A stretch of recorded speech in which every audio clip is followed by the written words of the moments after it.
Welcome everyone to our council and committee meeting for April 7th. Dean will start off. Call to order, please. Mover and seconder, please. Alan and Jennifer. Moved by Councillor Wren, second by Councillor Gauthier, that council and committee meeting of April 7th, 2026 be called to order at 5:30 p.m. All in favor? Carried. Roll call, please. Mayor Bennett. Present. Reeve Watt. Present. Councillor Gauthier. Present. Councillor Hewitt. Present. Councillor Hughley. Present. Councillor King. Present. Councillor Wren. Present. All members present. Thank you. Approve the agenda. Brian and Wendy. Moved by Councillor Hughley, second by Councillor Hewitt, that the agenda of the council and committee meeting of April 7th, 2026 be approved as presented. All in favor? Carried. Okay, our first delegation, Fit and Feisty, Sherry and Colleen, please come up. And Nevada.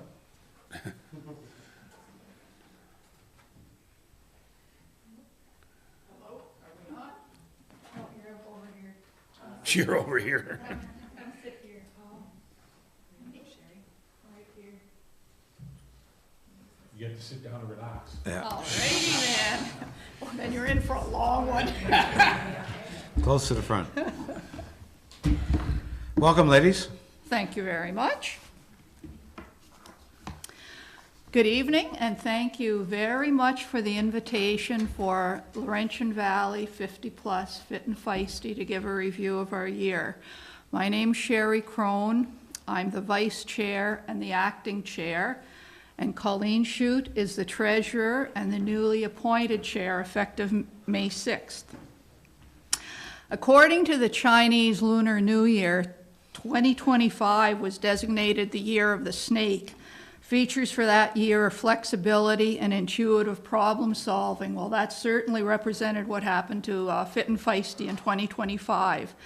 The first major adjustment occurred October 1st, the long weekend, when our North's leading star and director, Wanda Hiltz, chairperson, suffered a major medical setback and immediately had to step down from the chair position.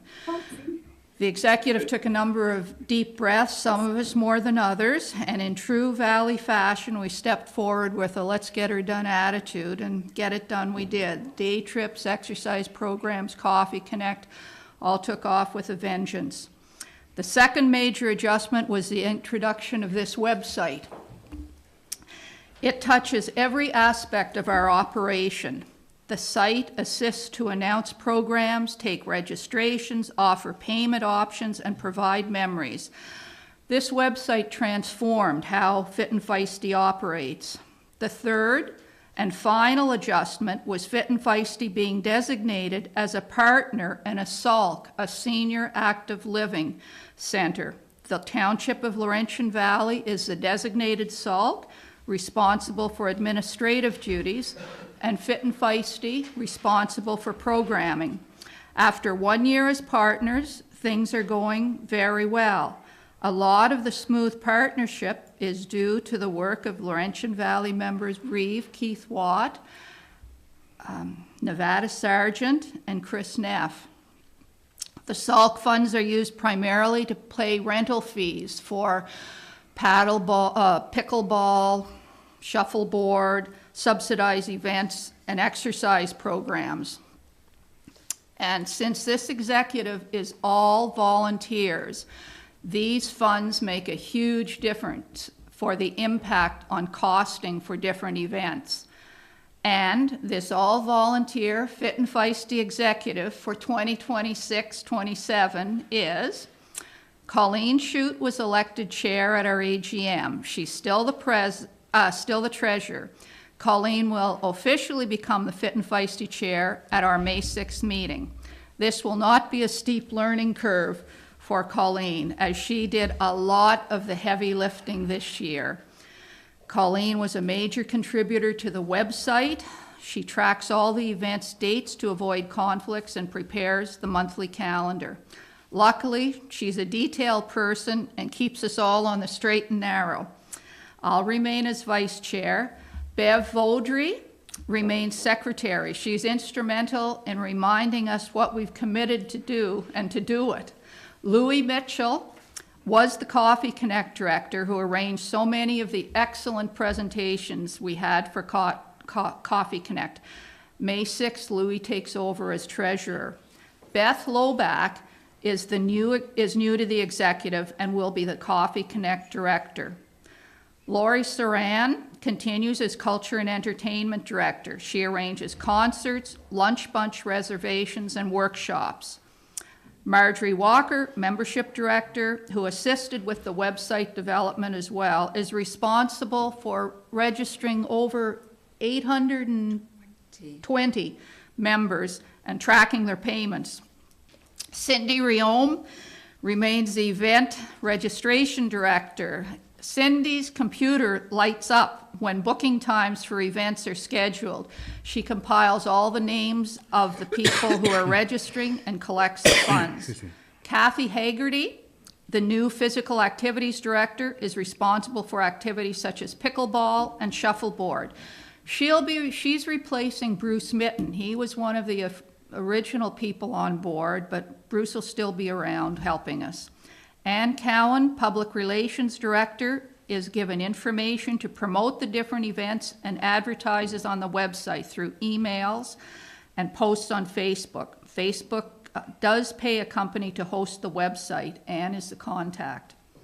Ann, Marjorie, Cindy, and Colleen worked tremendously hard this year to iron out wrinkles developing the new website and making it a success.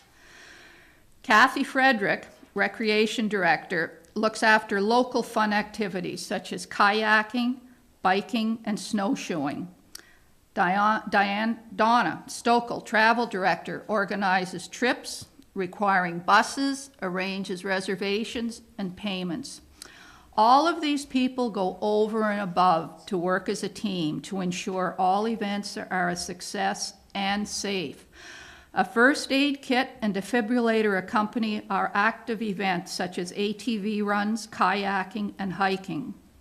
Not only does Kathy store these items, one very cold winter day this past year, Kathy wrapped the defibrillator in a flannelette blanket and put it in a cooler so that it would be ready to use if necessary on site in rural Golden Lake.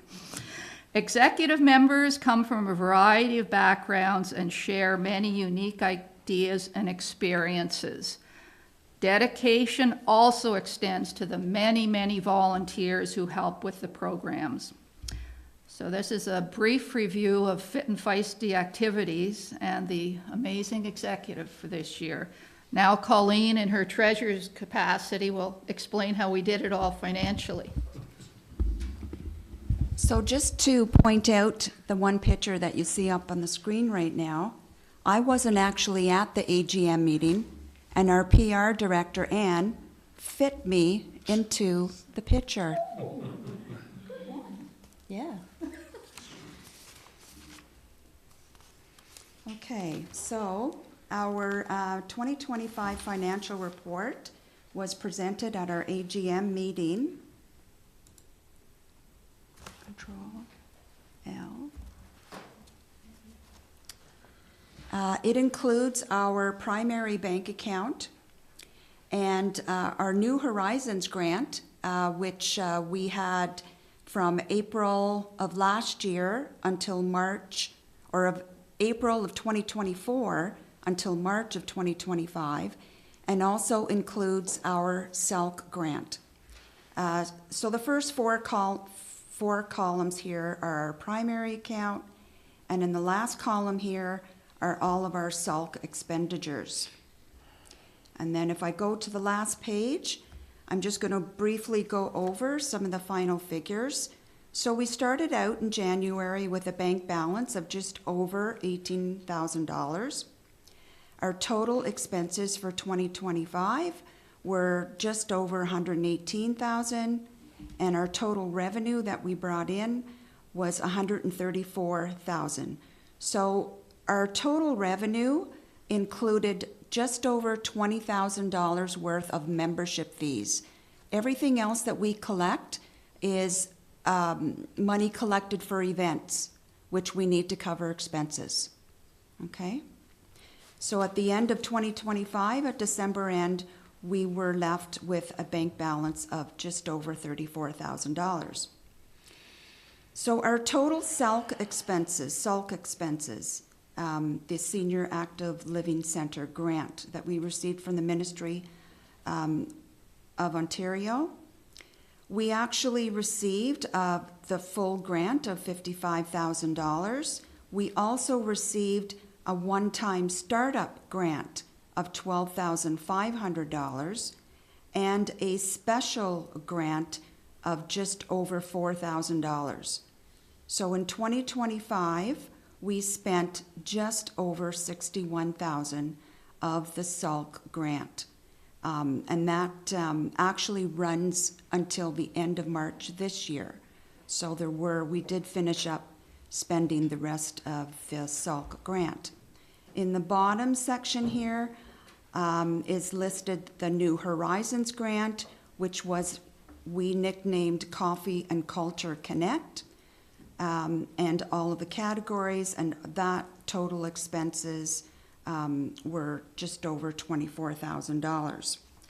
So the SALC grant, as Sherry indicated, were spent on physical and recreational activities, some entertainment, travel and social events, our social media, our website, all of the expenses that are collected through our website are paid for by our grant. We applied for this year's SALT grant, the 2026-2027 year in February, and we are hoping to receive the full $55,000 again so that we can continue to offer our members a full schedule of events. And just some quick stats that I wanted to present at the AGM meeting, but I wasn't able to, as I didn't have all of the information on me. So we collected what we called an activity fee at some of our events. It was a $2 fee to play. So if you came out to pickleball or shuffleboard or cornhole, you paid a $2 fee to play. So between January and December of 2025, we had 3,921 people that played pickleball. We had 663 people that played cornhole, 594 people that played shuffleboard, 220 people that came out and played darts, and 471 people that came out and played bid euchre.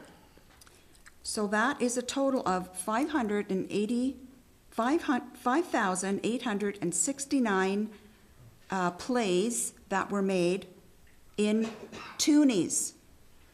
So you can imagine how many coins were counted and how much that weighed to take to the bank.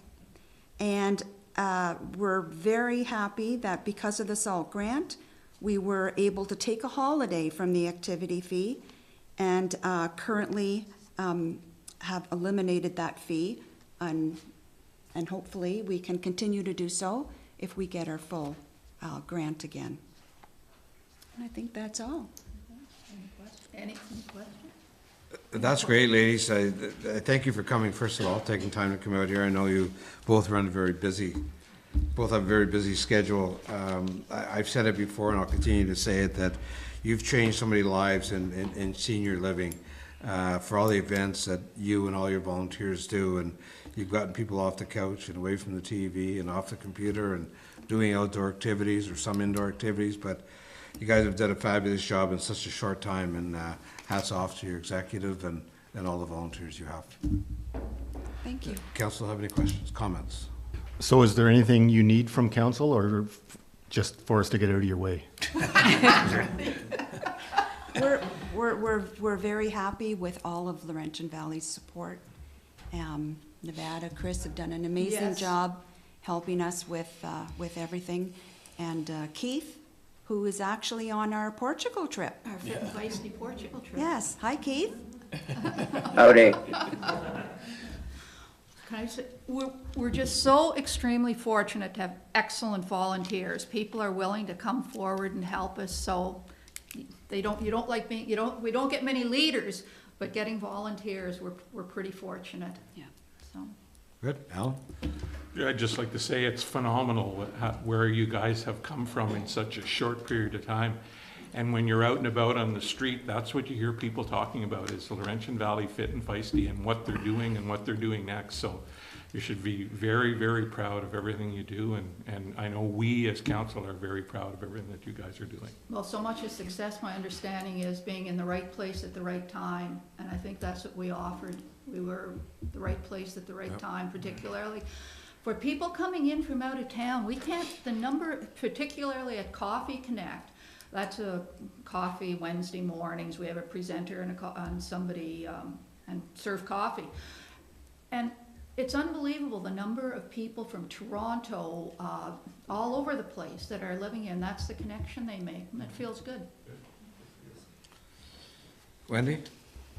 I'm just curious to know if your membership is still growing, or is it like the same people that are registering again? It's still growing. That's why I looked at Colleen, because our numbers grow every day. When we initially prepared our speech, it was 805. Now we're closer to 830.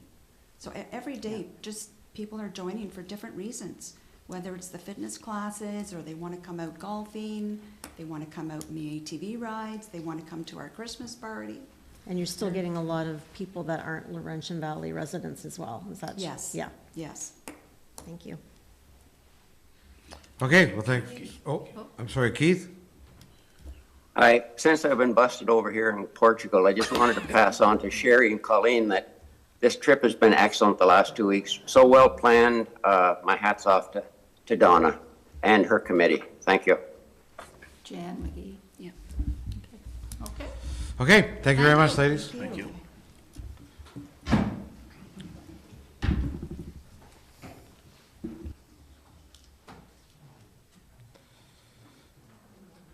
Before I move forward, I will ask for anyone to remove their hat as you're in council chambers. I appreciate it, thank you.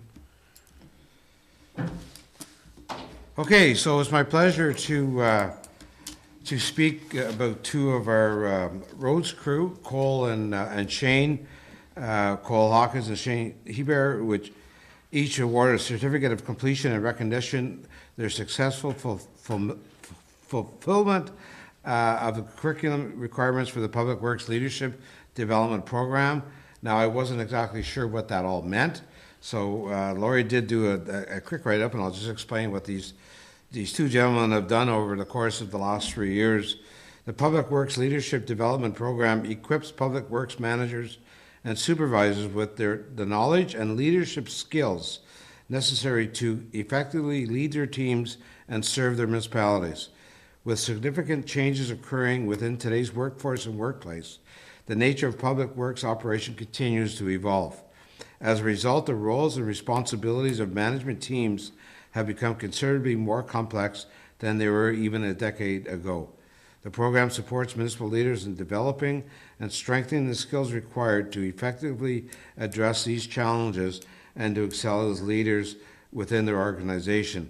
Now, these two gentlemen were presented these certificates that they're going to show us at the Good Roads Convention in Toronto, and it kind of just exemplifies that we get a lot of compliments on our roads and the plowing and the timing that it's done, and it's the dedication of our employees, and we hear nothing but good results of that. So this is a prime example of what our crew is like. So gentlemen, come on up. We want to get a picture with you, and you each have 5 minutes to say a few words.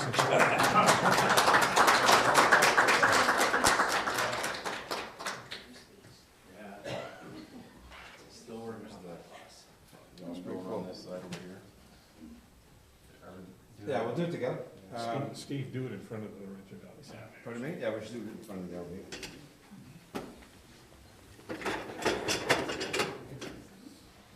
So I believe each of their certificates are the same. Certificate is hereby awarded to Cole Hawkins, And Shane, in recognition of successfully completing the curriculum requirements for the Public Works Leadership Development Program. And again, it took them 3 years to complete this, so congratulations to both of you, for sure.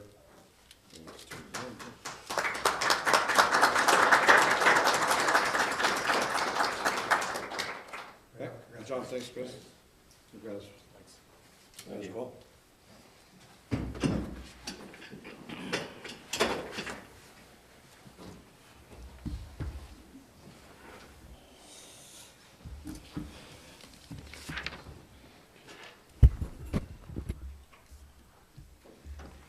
Okay, we're going to open up the public meeting under the Planning Act. Betty and Jennifer. Moved by Councillor King, second by Councillor Gauthier, that the Council of Township of Laurentian Valley pursuant to Section 17, 21, 34, and 36 of the Planning Act hereby declare a public meeting open at 5:50 p.m. to discuss application for official plan and zoning bylaw amendments 2026-01 OPA 21, 2026-02 OPA 22, and Z 2026-01, Z 2026-03, and Z 2026-04 Kavanaugh Pembroke Quarry in Laurentian Valley. All in favor? Carried. Laura, I'll turn it over to you, please. Yes, so tonight we have some combined applications together to speak to that are all related to the Kavanaugh Pembroke Quarry in Laurentian Valley. So these are application file numbers O-2026-01, which is official plan amendment number 21, O-2026-02, official plan amendment number 22, and zoning bylaw amendments Z 2026-01, 2026-03, and 2026-04. So notice was given as a combined notice package together for all of these. And the first, there was a notice of application that was issued on March 6th, and then that was followed by a notice of this public meeting.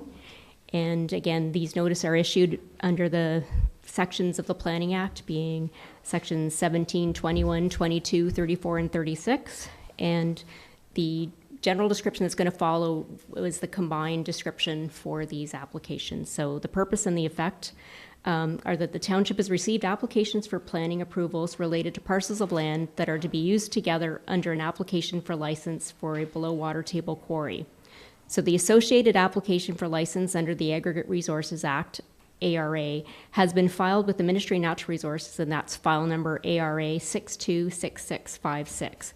Again, to permit a Class A quarry below the water table. So the purpose of the amendments are to permit the quarry use, including recycled aggregate as an accessory use, and to also allow for other lands to be used for the purposes of a truck hauling route for the quarry that will connect the quarry lands to Provincial Highway 41, traveling over a property with the current civic address of 39072 Highway 41.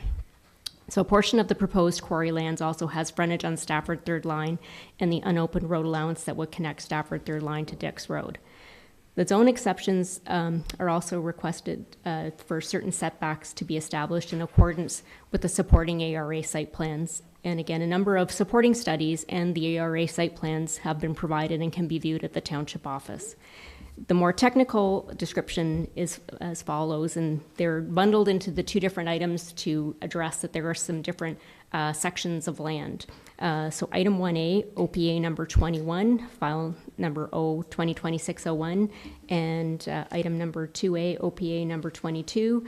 The purpose of these are to redesignate lands to permit a quarry and aggregate uses by redesignating the subject lands from rural to mineral aggregate resource.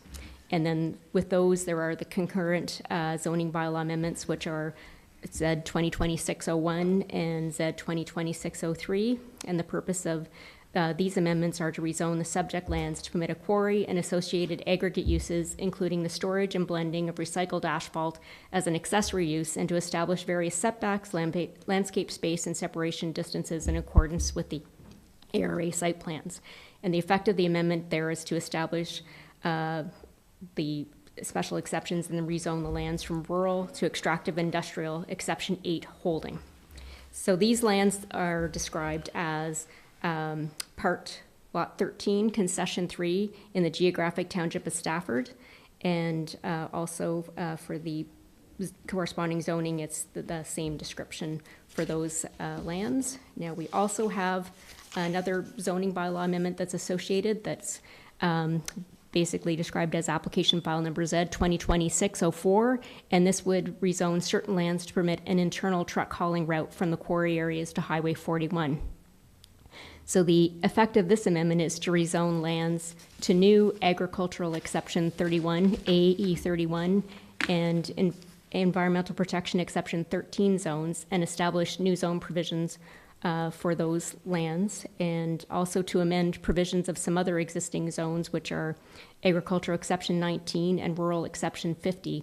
And all of this is to add to those zones a truck hauling route to access the quarry located in part lots 12 and 13, concession 3, geographic township of Stafford, and add that as permitted uses.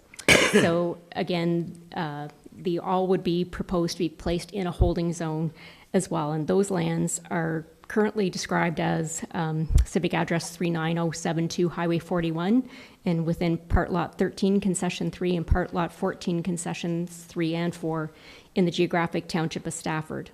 So again, it's noted that all the lands are being placed in a holding zone with the principle of development to be established with the amendments, but with the uses not authorized until the conditions would be met and the holding symbol removed. And typically those conditions would include matters that will be set out by resolution of council, and that would include that the corresponding official plan amendments have been approved by the County of Renfrew and are in effect, that approvals from M&R related to the application for license under the Aggregate Resources Act are finalized and ready for signing, and requirements of MTO are met related to the entrance on Highway 41. And that an agreement is entered into with the township related to entrance on municipal road and road allowance crossings, and any other conditions that might be set out by council as we move forward through the public consultation process.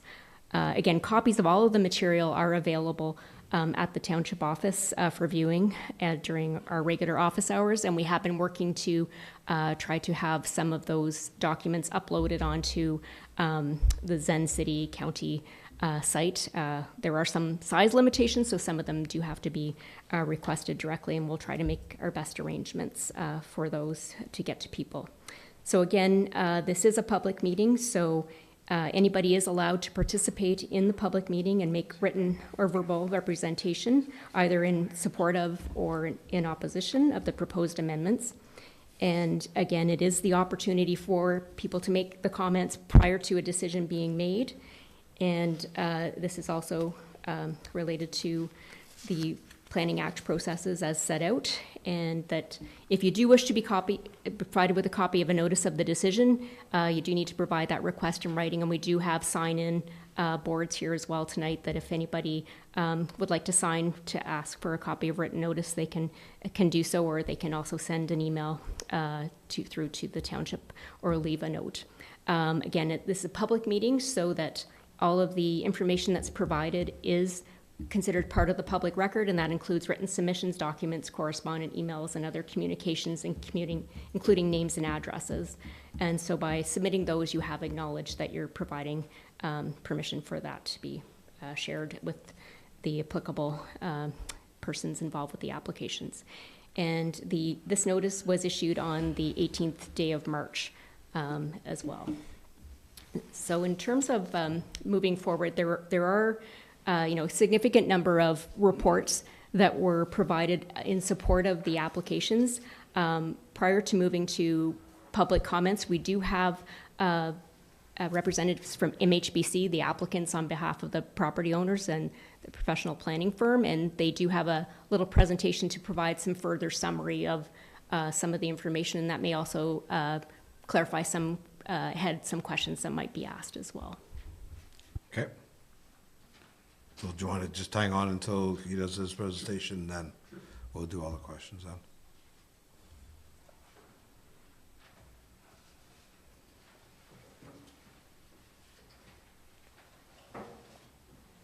Welcome, gentlemen.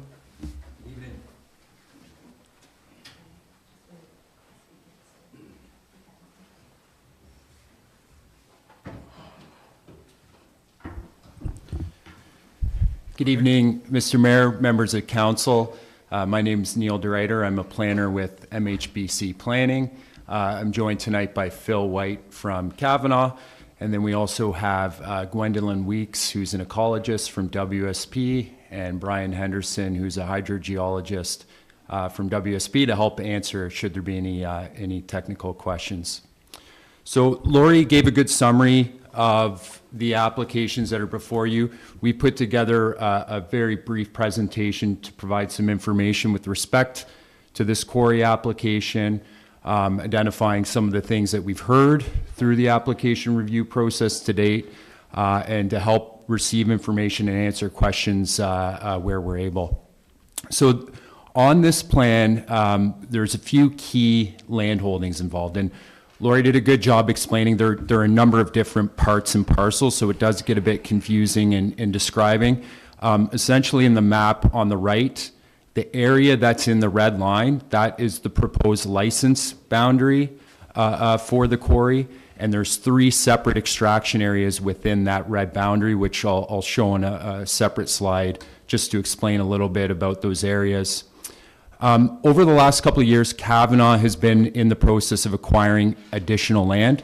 So the lands that you see highlighted in blue along the Trans-Canada pipeline easement to the north, those 2 parcels were purchased. They were severed from adjoining lands and have been purchased. And the key thing for Kavanaugh in undertaking those purchases was finding a way to get direct access to Highway 41. The properties where the quarry is proposed do have frontage on Third Line. Certainly in understanding the previous applications through BEI and current conditions with respect to Third Line and truck traffic, Kavanaugh's whole goal here was to find a way to get trucks out to Highway 41. And you will hear me repeat that on a number of occasions. It's sort of a key tenet behind this application is getting trucks out onto Highway 41 such that no trucks will be using Third Line as part of this proposal. Highlighted in the yellow dotted line, that is an existing access road that was used for logging on the property. That's the area in which trucks are proposed to access the quarry from 41 to the quarry site. A couple of things with respect to the properties. I mentioned the Trans-Canada pipeline easement, which heads in roughly a north-south direction. That bisects the quarry property. Along that pipeline, there will be setbacks from extraction. Lori also mentioned there is an unopened road allowance that runs in an east-west direction. Again, there will be setbacks from that road allowance. And then there is a Hydro 1 corridor along the eastern boundary, and extraction is set back from that corridor. Next slide, please. So a few of the elements we wanted to highlight, and I realize in this map it can be kind of hard to see, but when we do a quarry site plan, there's a couple key things that we have to bring forward as part of the proposal. The one is the licensed area. That's essentially the boundary of the quarry. That's shown in red. Within that licensed area, there's then an extraction area where actual aggregate extraction activities would occur, and that is in a black dotted line. Thank you, Lori. So there are 3 different extraction areas included this. On the next slide, I'll just quickly walk through what it means for the 3 areas relative to adjacent lands and how the quarry progresses. The maximum annual tonnage that's proposed for this quarry is 1 million tons. The ministry requires that you set an annual limit. Typically what happens is aggregate producers such as Kavanaugh don't regularly meet the tonnage limit, but they put that in place should larger contracts arrive where there is the opportunity such that that type of tonnage may be met. One thing I want to highlight, because we know this has been discussed with the township, and we did want to take the opportunity to ensure that council and the public are aware of the concerns with respect to the 24-hour operation. What I would say with respect to that proposal, there are limitations on what can occur overnight. Certainly, it's not Kavanaugh's intent to run an overnight quarry operation. However, it does help in fulfilling certain MTO contracts for overnight work. So that includes paving work on provincial highways, other road infrastructure that requires delivery of material during overnight hours. It is certainly not intended to be the regular or the typical. And certainly, Kavanaugh would be open to further discussing that with the township to ensure that there are conditions and restrictions placed on that, including such things as notifying the township or similar things like that to ensure that there's the proper notification and process in place. And as I mentioned at the beginning, the access is proposed via an existing access road that was used for the logging. Again, trucks will not be permitted to use Stafford Third Line. That has been put on the aggregate site plan so that any trucks leaving that side would be prohibited under the site plan. Next slide, please. A little bit about the operations. This is a little snippet from the operations plan of the aggregate resource site plan. This provides details and information on how the site gets operated. There are 3 separate extraction areas. The extraction area 1, and I'll attempt to use this pointer that Lori kindly handed out. I don't think it'll work. So extraction area 1 is the one piece that's located furthest to the west. So that's the area closest to Highway 41. When extraction concludes in extraction area 1, it will then head south across the road allowance into the parcel that's on the south, so sort of the bottom of the T. The final extraction area is extraction area 3, closest to Third Line. And I wanted to bring up this because I do understand there have been some comments and concerns with respect to residents living on Third Line. How this gets phased out, the important thing to understand is extraction won't occur within that area till extraction areas 1 and 2 are being completed. Likely, given the tonnage of this site, which is roughly around 40 million tons, this is a large quarry operation that will take several years to work through. That very well could be a possibility that area is not extracted for a couple decades. And I also want to just note the way that the site's been phased in the direction of extraction. Typically, what we try to do is the extraction phase works towards houses. So in other words, you're working behind the face. So all the processing equipment are on the quarry floor. Then there's a 10, 20 meter face working behind it to act as additional noise and visual mitigation. In terms of how trucks are getting in and out, there will be a truck scale and an office that will be located near the entrance at Highway 41. And Lori did note that there are recycling activities proposed. What that means is that Kavanaugh is seeking permission to do recycling of asphalt and concrete. There are restrictions on the site plan in terms of where that can be located, how it occurs. Importantly, it has to be accessory to the quarry operation. In other words, extraction will still be the main purpose and use of this site. Next slide, please. This page here is showing the rehabilitation plan. So this shows how the site will be rehabilitated at the final stage. This is at the very, very end to show how that final landform would be created. Because there are 3 separate extraction areas, it'll create 3 lakes with a total of just under 40 hectares. Areas within setbacks will be reforested, which totals about 11 hectares. The other aspect that's being included as part of this proposal is Kavanaugh owns a large agricultural parcel along Highway 41. That's where the trucks are going to access the site. Fish Creek runs through that parcel. Farming has occurred pretty much right to the edge of Fish Creek. As part of this proposal, Kavanaugh has put forward a plan to essentially restore Fish Creek. So in other words, tree and shrub planting, kind of reestablish the valley lands down there. And as part of that work, if this quarry were to be licensed or approved for a quarry, they would have to complete that work within 2 years of approval. Next slide, please. So the applications that we've currently submitted, there's the Class A license under the Aggregate Resource Act. I have a slide just to provide an update with respect to the activities that have occurred under that process. And then there are 2 separate applications under the Planning Act. One is an official plan amendment, and the second is a zoning bylaw amendment. Wanted just to highlight a couple of the studies. Lori mentioned there are a lot of studies that have been included. I will say they're overly detailed and technical documents. Certainly within each of these studies, they have a framework in which they have to address specified requirements. With respect to water, that's looking at impacts on things like private wells, but also surface water features, so Fish Creek as an example, as well as groundwater and other surface water features, as well as wetlands. So the water study takes a look at, based upon the monitoring wells that they've installed and looking at how deep the quarry would extract, what those impacts would be on those features. As part of the water report, there are recommendations for a comprehensive surface water and groundwater monitoring program. So essentially, as the site is extracted, there's wells situated around the property to see how the groundwater is affected by extraction taking place, similarly with surface water features as well.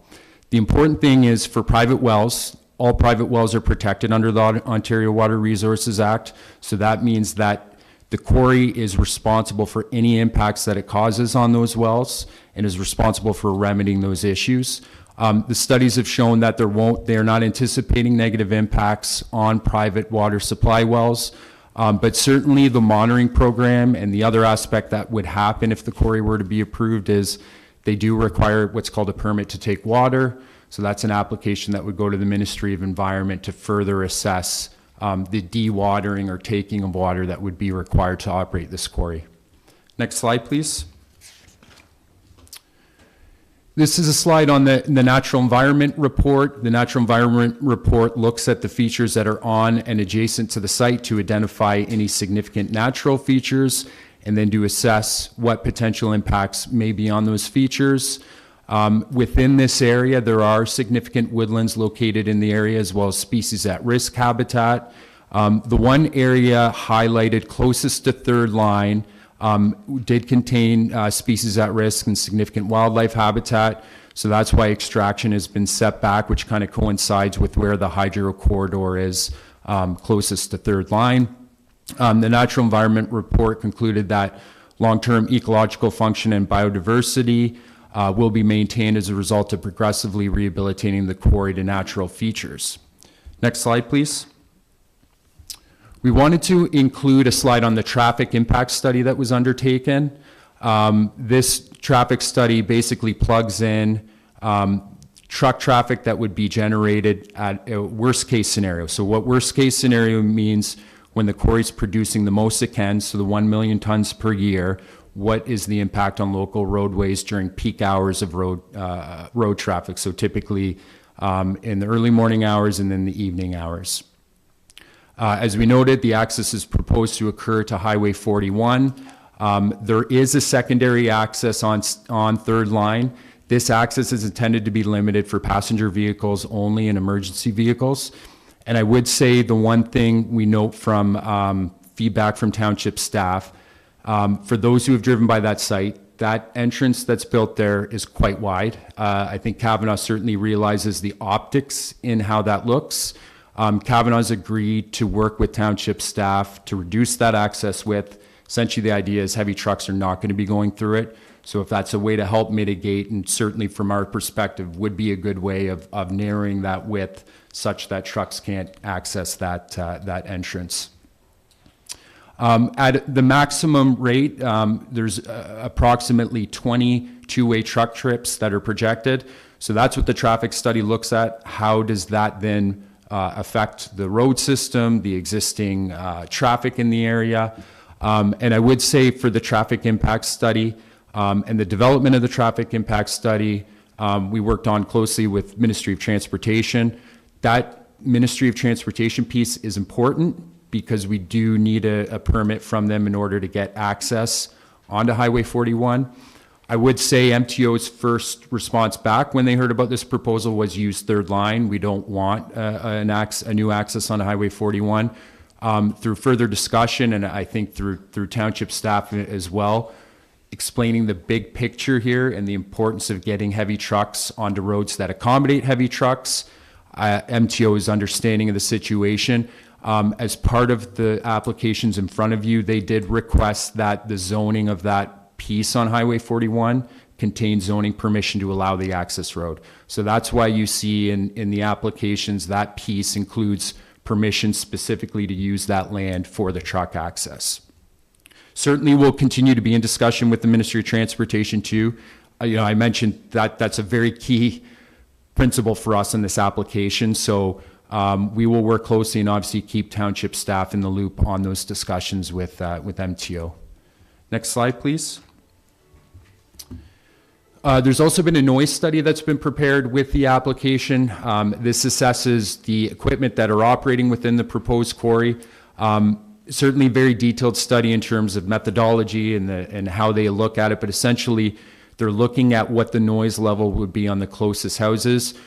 Within this area, the closest direction for the houses are along Third Line, but then also at the end of Dix Road.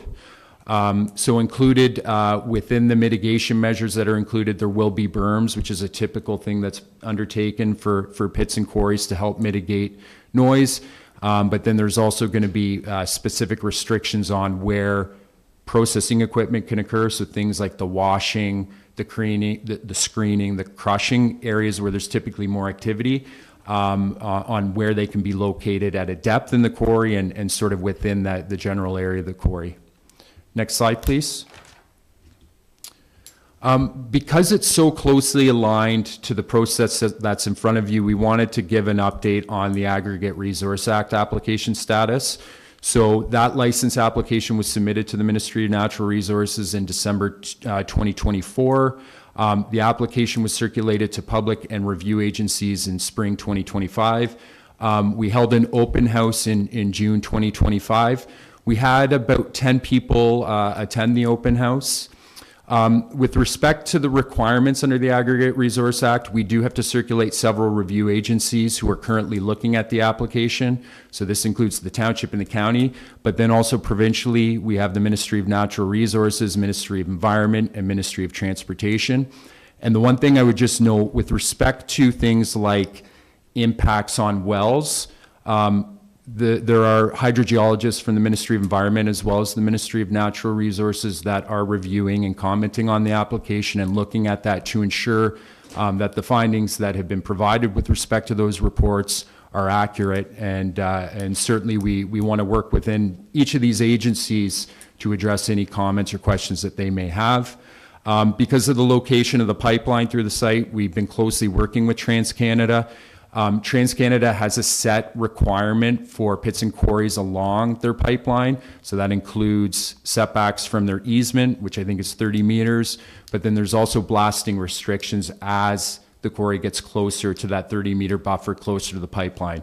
Obviously, the main thing for TransCanada and Kavanaugh wants to adhere to this is to ensure the structural integrity of that pipeline. We're also working with Hydro One with respect to their corridor along the eastern boundary, and then Fisheries and Oceans Canada is also reviewing the application. As required through the Aggregate Resource Act, Indigenous consultation is a requirement. Just very quickly, what ends up happening as the Crown, the ministry delegates the requirements for that to the proponent. So in this case, Kavanaugh is required to consult with Indigenous communities. There are approximately 7 or 8 communities that we're currently engaged with. I would note that the Algonquins of Ontario did provide comments to the township. We have been working with the Algonquins of Ontario, and certainly the comments that they've raised, we will be working to address them. And Kavanaugh, they have several sites within Eastern Ontario. We've worked well within those communities, so certainly we'll look to further engaging them, ensuring that their comments are addressed. Included in the Aggregate Resource Act consultation process, there's what's known as a 60-day comment period. As part of that, we did receive several comments from agencies, including the township. We have responded to those township comments. We did not receive any written public comments as part of the Aggregate Resource Act consultation process, but certainly I don't want to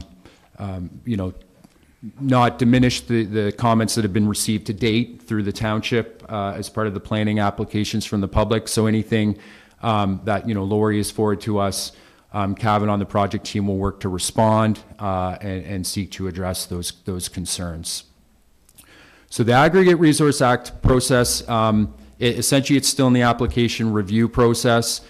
At the end of this process, the ministry will be asked to make a decision on the license. The important thing for council to be aware of is the ministry cannot issue a license for the quarry unless the zoning permits the quarry. So obviously, we want to work very closely with respect to the township and ensure comments are addressed, and then work towards getting to the point of a zoning decision. And with that, that's our presentation, and certainly happy to answer any questions that you may have. So Laurie, how do we let council ask questions to these folks first, and then let the public? Because obviously we know for everybody in the room that not all questions are going to get answered tonight. It's going to take time between your company, between Kavanaugh, between Laurie and staff. Yes, I think perhaps what we could do now is, I don't know if you want questions of council first, or if you would like to turn to if there's any members of the public that are present to provide comments, and then I'm available to answer what I can, and then we do have the consultant representation here as well too. It's I'm not sure if there's anybody online. We can have our deputy clerk Laurie also confirm for you if there's anybody else online. I don't believe we'd sent out any links, so other than our Reeve, I believe that's the only person. So it'd be just the Laurie's just acknowledged that. So it just there are those that are present here in the council chambers. Okay, so maybe council can ask their questions, and maybe some of the questions that are asked by council will be the similar questions to anybody in the public. And once council is done, anybody that wishes to speak can come up. Alan and then Wendy. So more, just a couple of comments that I have, and that entrance on Third Line really scares me, and if I was a resident there, that would be one of my biggest concerns, okay, that, you know, if you're working on the weekends, or you're requesting to go 24/7, that trucks are going to sneak out that entrance, and because it's a shorter way to go. We know what employees do, even though it's the company says you can't go there. So like my concern would be that entrance would be very restricted, that a truck's not going to be able to get out through there. That road is in bad enough shape already. We don't need any more trucks going down it anymore. The other thing, my concern is with the hours of operation. If I was a resident in that area, 24 hours a day, that'd scare the hell out of me. We have other quarries in the area that abide by Laurentian Valley's bylaws, noise bylaws, and I would think I would be really pushing to make sure that you are within our noise bylaw to protect the residents in their area, because it is a residential area, and people have to be able to sleep at night. And yes, maybe it's not a whole bunch of noise, but sometimes even a small amount of noise can annoy somebody. So those would be my comments.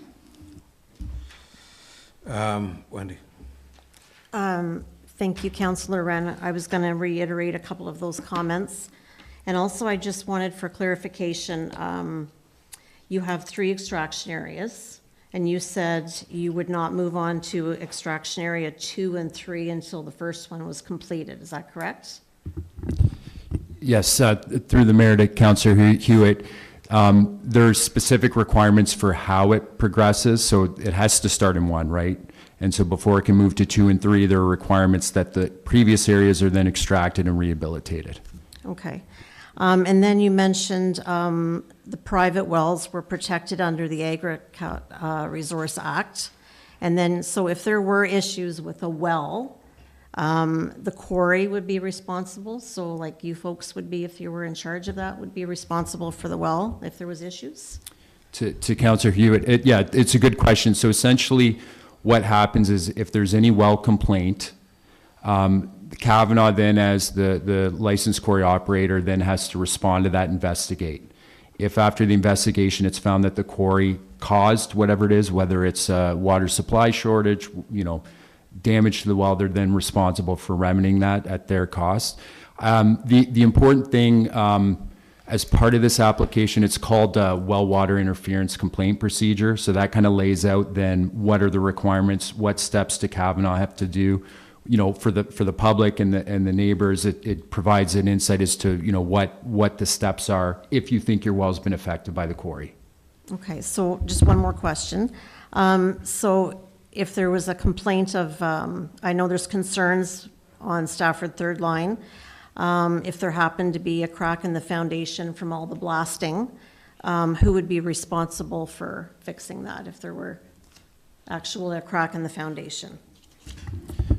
Councillor Hewitt, the key thing being, if there's activities at the quarry that are causing it, then Kavanaugh's required.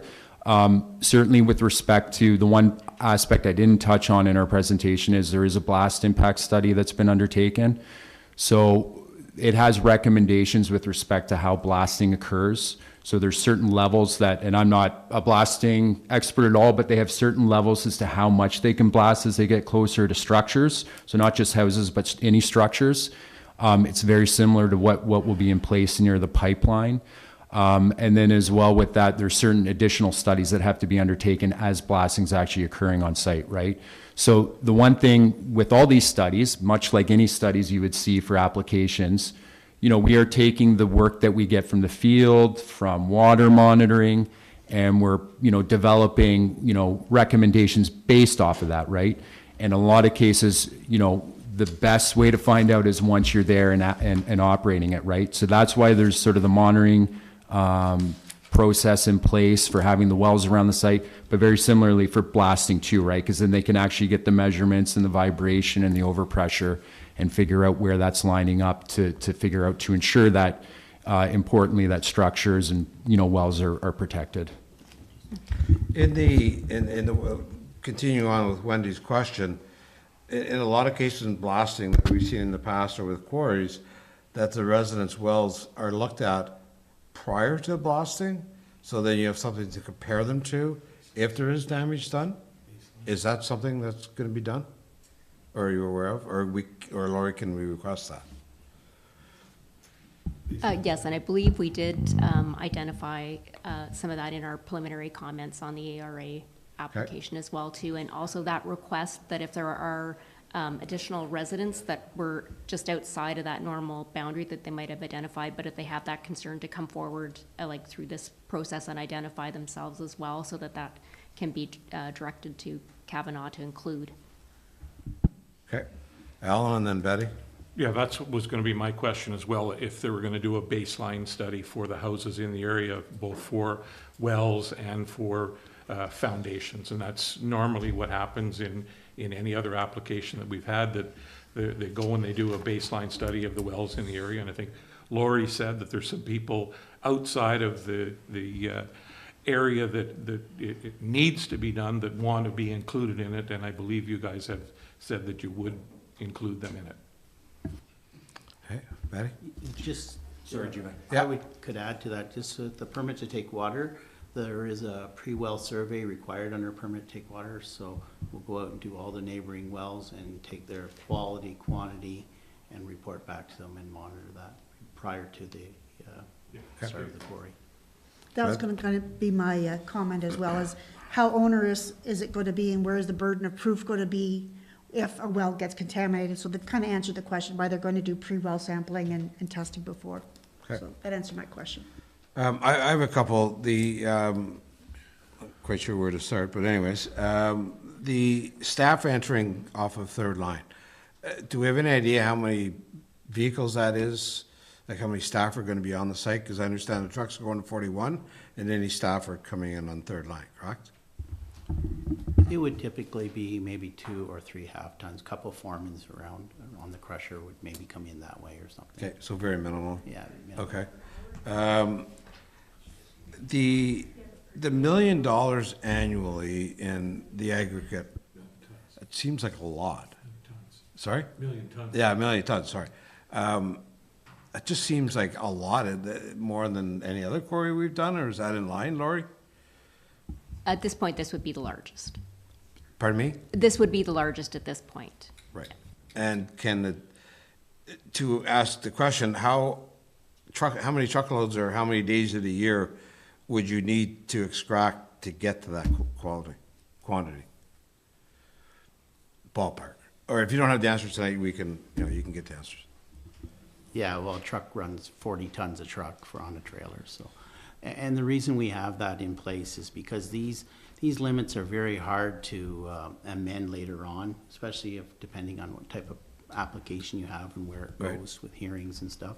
So that is pretty well locked in stone, could be locked in stone for 25 years, that number. So you take, we're pretty close to Highway 17. It would be nothing for 17 to have a highway contract maybe with 500,000 tons of rock fill.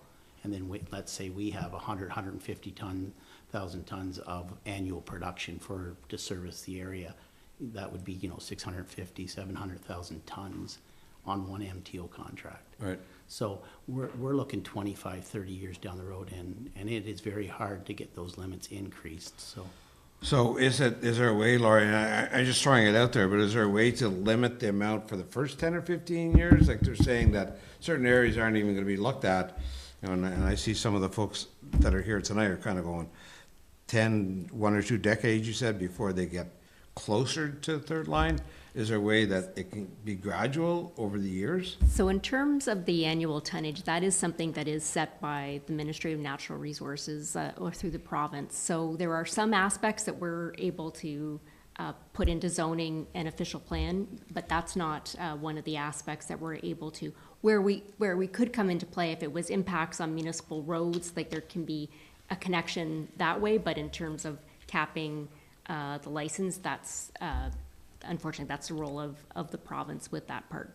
Again, if there's some other connecting piece in terms of our roads, that's where we are looking at, like for the Stafford third line piece, we are looking to have changes made related to the permitted entrance to restrict that. With the other part, it does come into, again, back to the province because it's the Highway 41 would be that entranceway there.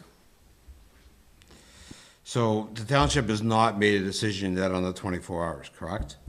So in terms of the request related to the hours of operation, when we did provide our comments back after the open house on the ARA license, we did express that we were not supportive of that, and that the existing noise bylaw does have a section where it does have the ability for, upon special requests, like if there's a special project or emergency, that council can approve exemptions, but they usually are tied to an event or a time period. So that was the feedback that we did provide back initially, and then the request has come back for further discussion on that. That is something that, again, it's not necessarily tied into the specific details of the zoning bylaw, but it can be something that can also be as part of the conditions of the holding symbol, right, that a satisfactory resolution of that is come to before the license is issued, because again, we control that holding symbol piece as well in with the zoning. But yeah, we have had a discussion, back in terms of trying to reiterate that we do have the mechanism for the special exceptions, that would be the normal way, and that's the way the other 2 licenses adjacent have been treated, that it's upon special. Okay, Laurie, on page 11 of your report, it states, initially, the site shall be accessed through the operational entrance exit, which is located on the south portion of the west boundary of the license of extrication area 1, not gated, as well as along both sides of the unopened road allowance. The access from Highway 41 further to the west will also be gated. Other non-operation entries, access along the boundary will be utilized for maintenance and to setbacks. But what do you mean by initially? So is it all going to be fenced in at one point, or is it just certain areas? Like, not the whole property is going to be fenced in, or is it just when you're working on an area, it'll be kind of gated or fenced? I'm just a little confused on that statement. No, through the ARA, pretty well standard is to fence the quarry in. Okay. All right, Brian, you had a couple? Yeah. My comment again was with regards to the 24-hour aspect of it, in that there are 2 other quarries in the vicinity that aren't 24 hours. To grant 24 hours to you would give you a competitive advantage in the nighttime hours, and it opens up a can of worms that could be compounding the issue where all of the pits end up being 24 hours, and then the residents have a real problem when you multiply that times 3. And so it's Yeah. Oh, just hold on, you all get a chance to speak, sorry. I guess when you ask for 24 hours and you obviously want to haul out during the night, that's the main reason of doing this, right? Are we talking like, the time of year? Are we talking 2 months of the year? Are we talking 6 months of the year? Is this going to be ongoing, 360 days of the year? It would be on a contract basis, really, like, I don't know what the restrictions are on 17 up here. I don't think they'd have a lot of mandatory night paving, but we get into situations where you have to do mandatory work at night because the street's too busy. If it's downtown or something, it's very busy. They prefer to do that at night sometimes. So that would be the avenue we're taking to try to keep in compliance for those types of contracts. So are you saying only special projects that you would require trucks to travel at night? Yeah, it would be special contracts. Okay, all right, just so I get clarification of it. Keith, go ahead.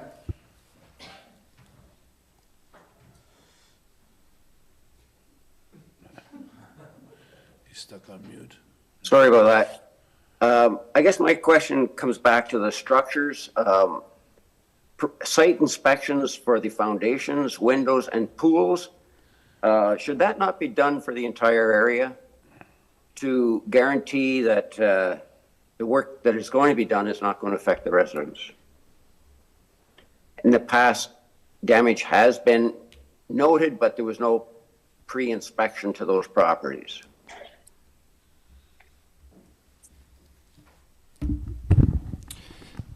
Thanks for the question. I'm curious what time it is in Portugal right now, but I appreciate you listening through our presentation. Yeah, it's a fair point. I think the important thing to note about these, what we call sort of the baseline or the survey of foundations or wells, it is voluntary, right? Kavanaugh can't force, all people within a certain distance to participate. Certainly, we put out to the neighbors that those who are interested to contact Kavanaugh, and Kavanaugh will add them in, right, with respect to the wells or those baseline surveys. With respect to, what I can say for, water monitoring, the more we get, the better, right, because it provides, the greatest extent that can be looked at. So certainly that's been put out there, and certainly want to make sure that the community is aware that that would be included as part of this. Sorry, Phil from Kavanaugh just wants to add something to that. I just wanted to make everyone aware that all blasts are monitored. The closest residents always have a machine or device right at that residence. Plus, usually if anybody else would like one, we have several devices. We use a third-party blasting company and a third-party to do the seismographs. So we offer up, we usually have 4 or 5 machines, but we do have to get to the closest resident and do that. And they usually have one on site, and then we have a few others for other neighbors if they'd like it in their front yard. Okay. Laurie, when is the deadline for comments? I know I probably should ask you this after, but I just soon get that question answered now. So at this point, again, per my report, I didn't provide a recommendation for a decision tonight for council. That the recommendation would be that we, gather comments and then I bring a subsequent report back to council. I would say if people do have comments or concerns, the sooner that they could provide them, the better. As again, there might be a supplementary report brought forward for our next council meeting. So even if I have that, within a week, but that doesn't necessarily mean that that's the end of it. And council can also make that determination on whether they'll make a staged decision or a decision on official plan amendments and await a pending decision on the zoning bylaw amendment. So we have some opportunities, but I still would encourage anybody who does have any questions to, please reach out to me as soon as possible. And even if it's just a flag that they will be coming, and then we can work with that. But ideally within the week, if they could provide more written comments, if they do have any additional. So they bringing it back April 21st doesn't mean that we're going to make a final decision on it at that time, correct? Again, that will be up to council, and I'll provide you with the options. Right, because you folks are waiting for a lot of results from the various companies that you've applied to, right? Like you're not anywhere close to being final approval other than waiting for Laurentian Valley, or you need Laurentian Valley to approve it before you can continue? Through to the mayor. So we're still working through and responding to comments that we've received through the Aggregate Resource Act process. You know, obviously, I think Kavanaugh's preference is we want to keep moving with the township process as well. Yep. I would say with respect to comments that are going to be received tonight or others, certainly, you know, we will work to respond to those, right, and address those comments.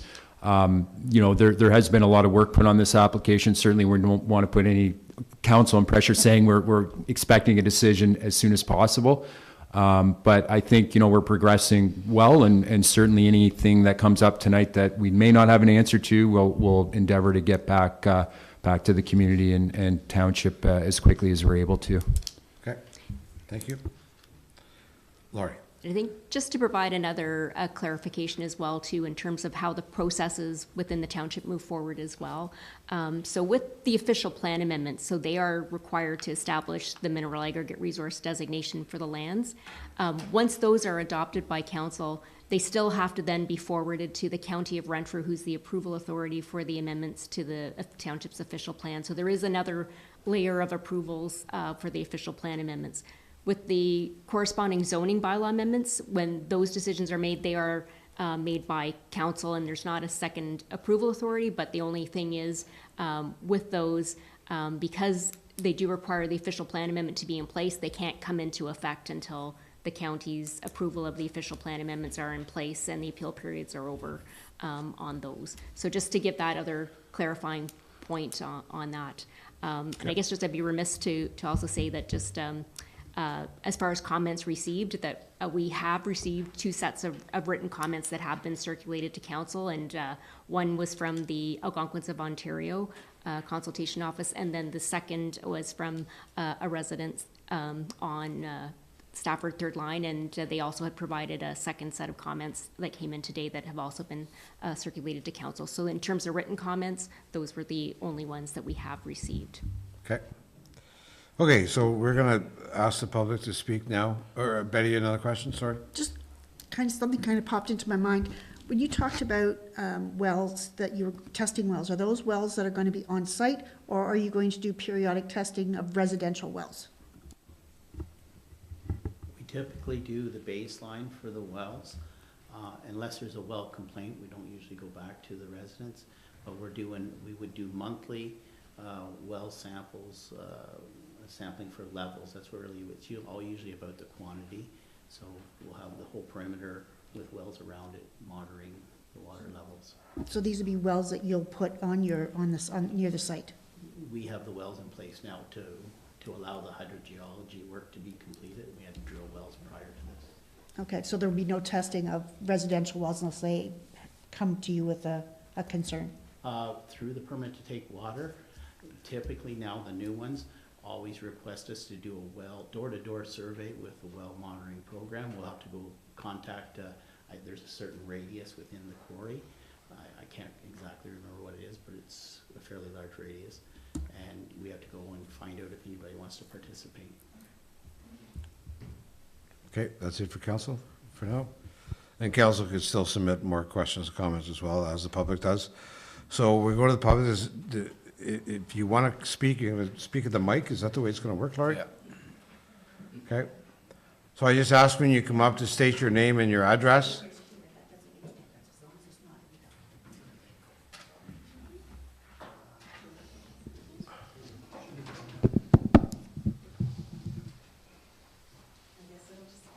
Yep, Megan, go ahead. All right. So you got a few of my comments already. So just your name and address to start. Sorry, Megan Evans, 2686 Stafford Third Line. So I think the third closest property to the quarry. Jeez. All right. So I'm going to have more comments. I only got access to the level 1 and 2 water report today, so I've only just been kind of looking through it, and obviously I'm not a geologist, so bear with me. I'd love to talk about the 24-hour operation. I gave comments today. One of the comments I had was The current quarry that's there, BEI, has a different set of rules than you're asking for. It was, it was called the OMB board orders issued in 2004 and 2005 for the BEI quarry that have some additional restrictions. I'm assuming it's 8 to 5, Monday to Friday, because I don't see trucks outside of that time. Why can't we make your quarry operate to the same standards?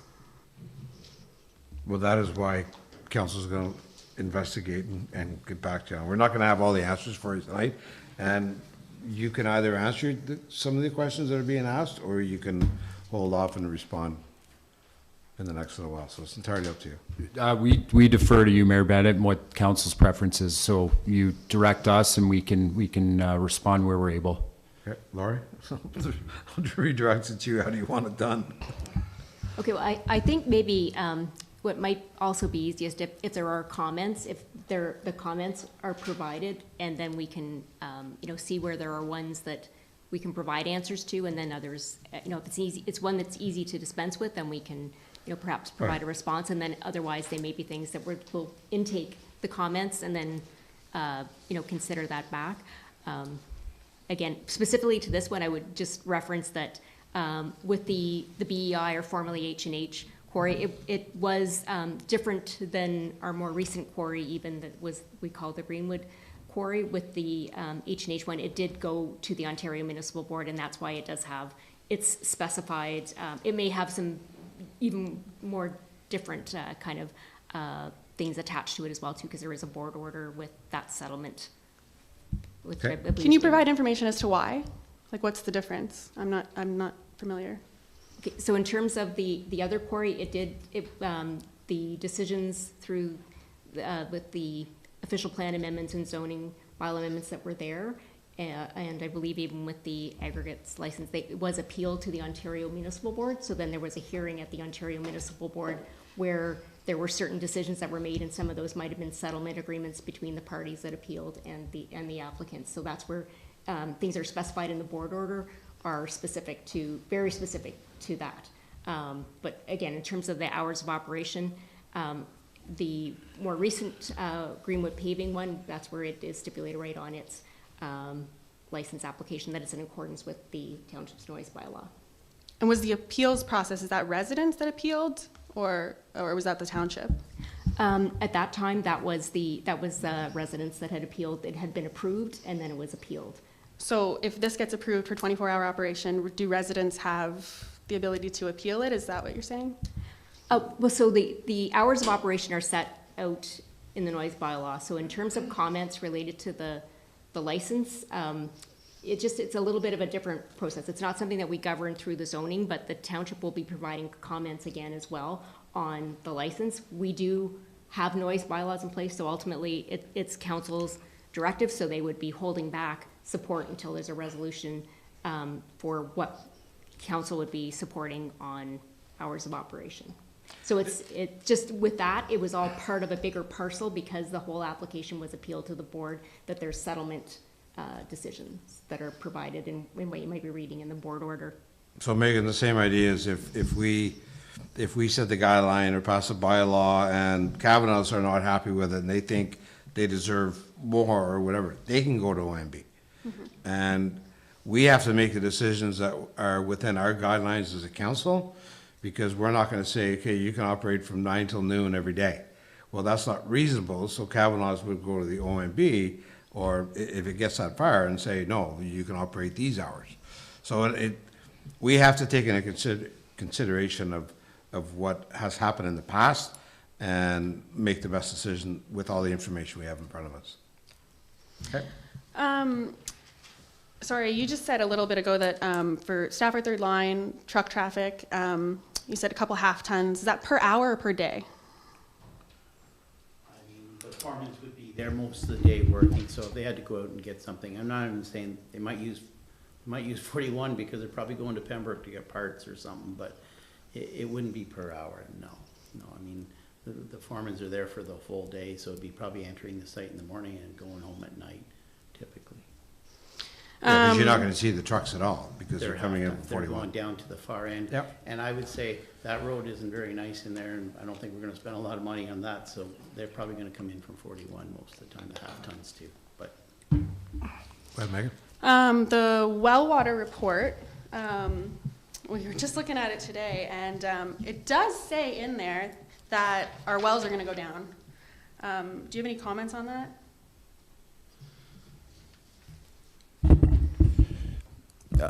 So, yeah, thanks, Megan. So and I'm gonna try to crane my neck as much as I can.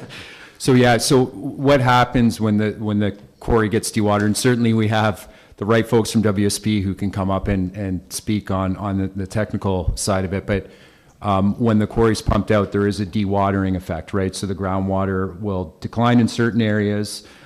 So when it looks at that effect, it looks where all the wells are situated, how much water is available within each well, and then there's sort of a calculation given to determine how much will be available. And that's sort of the key piece when I was speaking about, what the Ministry of Environment, Ministry of Natural Resources are those calculations, right? To ultimately ensure that the quarry that's proposed is not negatively affecting water supply. And then also, Phil's mentioned the permit to take water process and what goes into that to help ensure safety of wells. Sorry, No worries. Can I jump in? Sure. Okay, my name is Brad Lapierre. I'm Megan Evans' husband. I reside at 2686 Stafford Third Line as well. So we're referring to Appendix E, which is Table E1. And so if I cross-reference your maps, your topography maps, the closest well ID to our well is 7207239. So that water, the well depth is 50.3 meters below ground surface, okay? Lowest water found is 37.2, and the available drawdown is 28.2 meters, okay? So they have simulated it. They've simulated the drawdown in the Gull River Formation under full development compared to existing conditions. So the Pembroke Quarry, fully operational with the existing conditions of the BEI Quarry as well. So this drawdown is going to be 9.2 meters is their simulation. So then our drawdown will be calculated at 19 meters. That percentage decrease is 32.5%. That's a third of our well gone. So if you also reference, I don't have the exact table in front of me, but I did my numbers.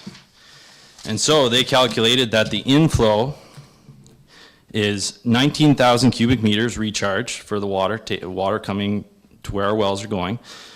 1,500 cubic meters is a constant head, okay? So that added together creates 20,500 cubic meters, okay? The output that we already have is a constant water body, which is 2,000 meters cubed, cubic meters, 17,000 surface drains in cubic meters, 1,300 general head in cubic meters, and then their suggested Pembroke Quarry will be taking 250 cubic meters. The French Hill Quarry, which is the BEI Quarry, already takes 14 cubic meters, and this is their own study. So in total, if you add all that up, it comes up to 20,564. All right, so that's a difference of 64 cubic meters a day of water being taken compared to being brought back in. So that's great for all your studies and everything to say, okay, the next couple of years, 1 or 2 years, that's going to be okay. What happens in 5 years? What happens in 10 years? What happens in 30 years where they talk about each decade, they're going to keep growing, right? Lot 1, lot 2, lot 3. What's that going to do to our wells? And frankly, when it comes to our foundation and our wells, it's hard to accept that a company is going to come in and do a preliminary test on our wells and our foundation with, sure, they're going to say a third party. How do we know that they're not tied closely to them? You know what I mean? We all know that there is corruption or there's anything that can happen. Me personally, what I would like to have is I get the third party to come and check out my well, check out my foundation. They pay the costs because I'm not just going to take their word for it. Just like any of their studies and everything that they do, yes, people who are professionals, they perform these studies and everything. But everybody knows that once you get into the field, when it comes to noise, when it comes to air pollution, when it comes to water, you don't know exactly how that's going to work. When it comes to people monitoring, who is monitoring? Who is monitoring? We all know the government agencies are so dispersed that it's hard to keep track of it. How are they going to keep our air quality down with every time they blast or every time they move any kind of limestone or anything like that, it goes straight up into the air. They're microparticles that will coat the entire surface, the entire French settlement hill. It'll come on vegetation, it'll disrupt vegetation, disrupt waterways, everything. And yes, I am aware that there is a quarry currently just down the street from us, but that's a third of the size of what they're trying to get right now. That's a third of the size. So now you have that quarry, and then you add in the 3 quarries that they're gonna eventually obtain, and then what happens next? Are they gonna try and expand more? I know this is looking further in the future, but once they get this, there's no shutting it off, there's no stopping it. So once they get their licensing, they have their licensing. How hard is it gonna be to get their licensing away if they go over their limits? If they do things that are not best practices for the residents?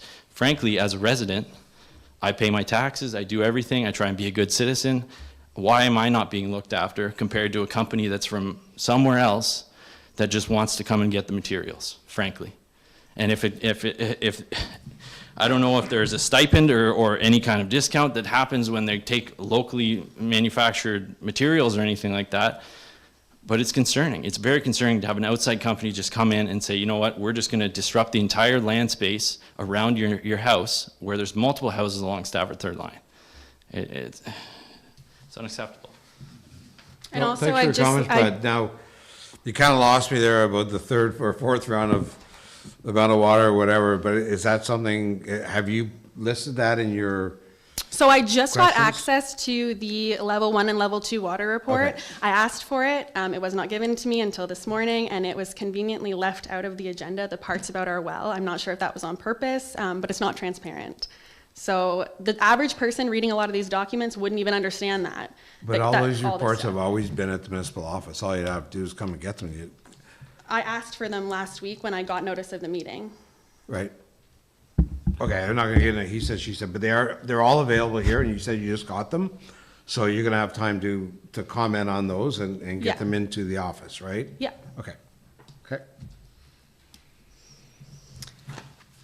Unless you got all that and you wanna comment on it now, Neil, it's entirely up to you, or do you wanna wait for the comments on paper? I would just say, Mayor Bennett, that I think the important thing is Lori has flipped us the comments that were submitted today. So certainly there's a lot there that we can take back and get back to responses to them. Yep. Certainly we can be contacted directly too if you need any of the application materials as well. Okay. Just a question, because I've submitted a lot of questions and I don't want to just keep saying No, the same thing over and over again. I know you guys got my comments, so there's really no, but is someone going to actually go through them and reply to each and every one of them? Because there's a lot and I want answers to every single question. And I don't know who that is that goes through all my questions and answers them, if it's them or if It'll go it's. through our planning department, and if they can't get, if they don't have the answers, they'll go to Kavanaugh and Neil and get those answers or forward them on to you. Between the township and the planning, your questions will be answered. Okay, perfect. All right. It's correct? Yeah, that's correct, and I would, Your comments all become part of the process. So once you that's why Lori's asking for them in writing, so they all become part of the process, so they have to be answered. Okay. Once you ask that question in writing, then they have to be answered. Okay, and if somebody else has asked it and I don't need to re-ask it, or do I? Laurie, go ahead, you can tell the process and just works. to clarify, if somebody else has asked a question, it just, if you're looking for a direct answer, then that's where, if you also have that question, you may want to express that as well. We will, again, work with MHBC as well to get that information for things that we aren't able to directly respond to in terms of your question list. But if there's something that's, being a comment directed, by another party, that may not be expressed to you if we weren't aware that that's also a question that you have. You can ask as many times as you want. You gotta ask, in case something else is directed a different direction, Megan, make sure you ask it the way you want it answered. All right, perfect. Thank you. I just have one more last question. I'm just asking everybody in the room, how would you feel about living within 300 meters of a quarry, frankly? Yeah, I'll just add to that, but even in their own reports, it basically says that for the rest of our lives, if it operates 24/7, we're going to hear in our homes all day long. Like, we're going to hear heavy equipment all day long. We're going to hear beeping, beep, beep, beep, beep. Do you want to hear that all day long? Nobody wants to hear that all day long. And then all night, we're going to hear while our kids are sleeping. I don't know. Nobody wants that. I'm just saying. Thank you. Okay, thank you.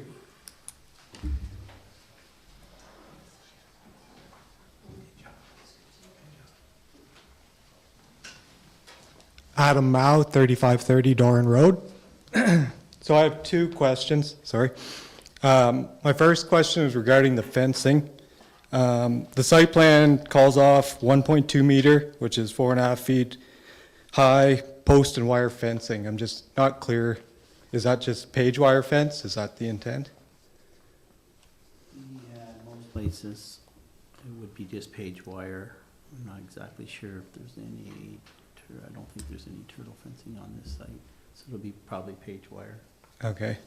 My concern is I don't think that that's a sufficient barrier for the depth of the excavation being from 100 to 150 feet. I think we're introducing a danger. And I looked in the fencing. It says the fencing will be in accordance with the Aggregate Resources Act. I couldn't find any recommendations in there, but my recommendation would be a 6-foot-high chain link fence to protect the residents in the area. My other question was regarding the wells. In the report, it says 9 wells will be reduced by 20%. 1 well is up to 60%. I was just wondering, you mentioned that you're not anticipating any reduction, or that's not enough of a reduction to cause a concern. So what is the threshold that causes a concern?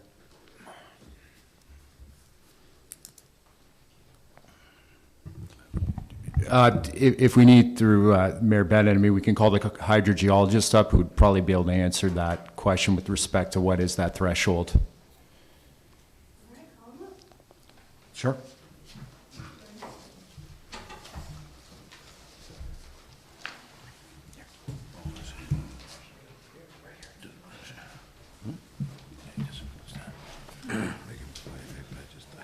Hello.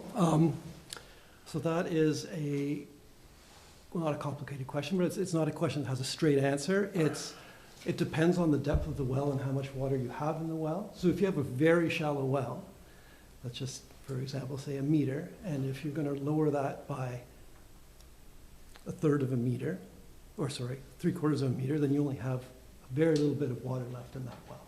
So that would be a concern.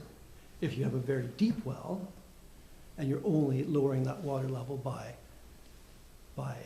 again, 3/4, then there won't be that same impact, right? You still have lots of water left in that well.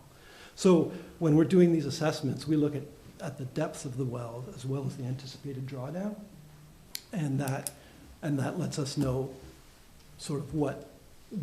So there's not we use that 20% that was said there to sort of as a general cutoff, and then we look at the ones that have a greater than 20% drawdown to determine if there's actually going to be a risk or a potential risk to that well. So we look at each of them individually. So you've determined that there isn't a risk from your report? Based on the depth of the, I don't know have the details of the well exactly in front of me, but based on what we've seen, no. But then there's also the monitoring involved in watching water levels as the quarry develops. There's also the complaints response program and that type of thing that further protects the residents. So when they come with a complaint, or if they find something is wrong with their well, what are the remediation actions? So there's a number of them, ranging from deepening an existing well, drilling a new well.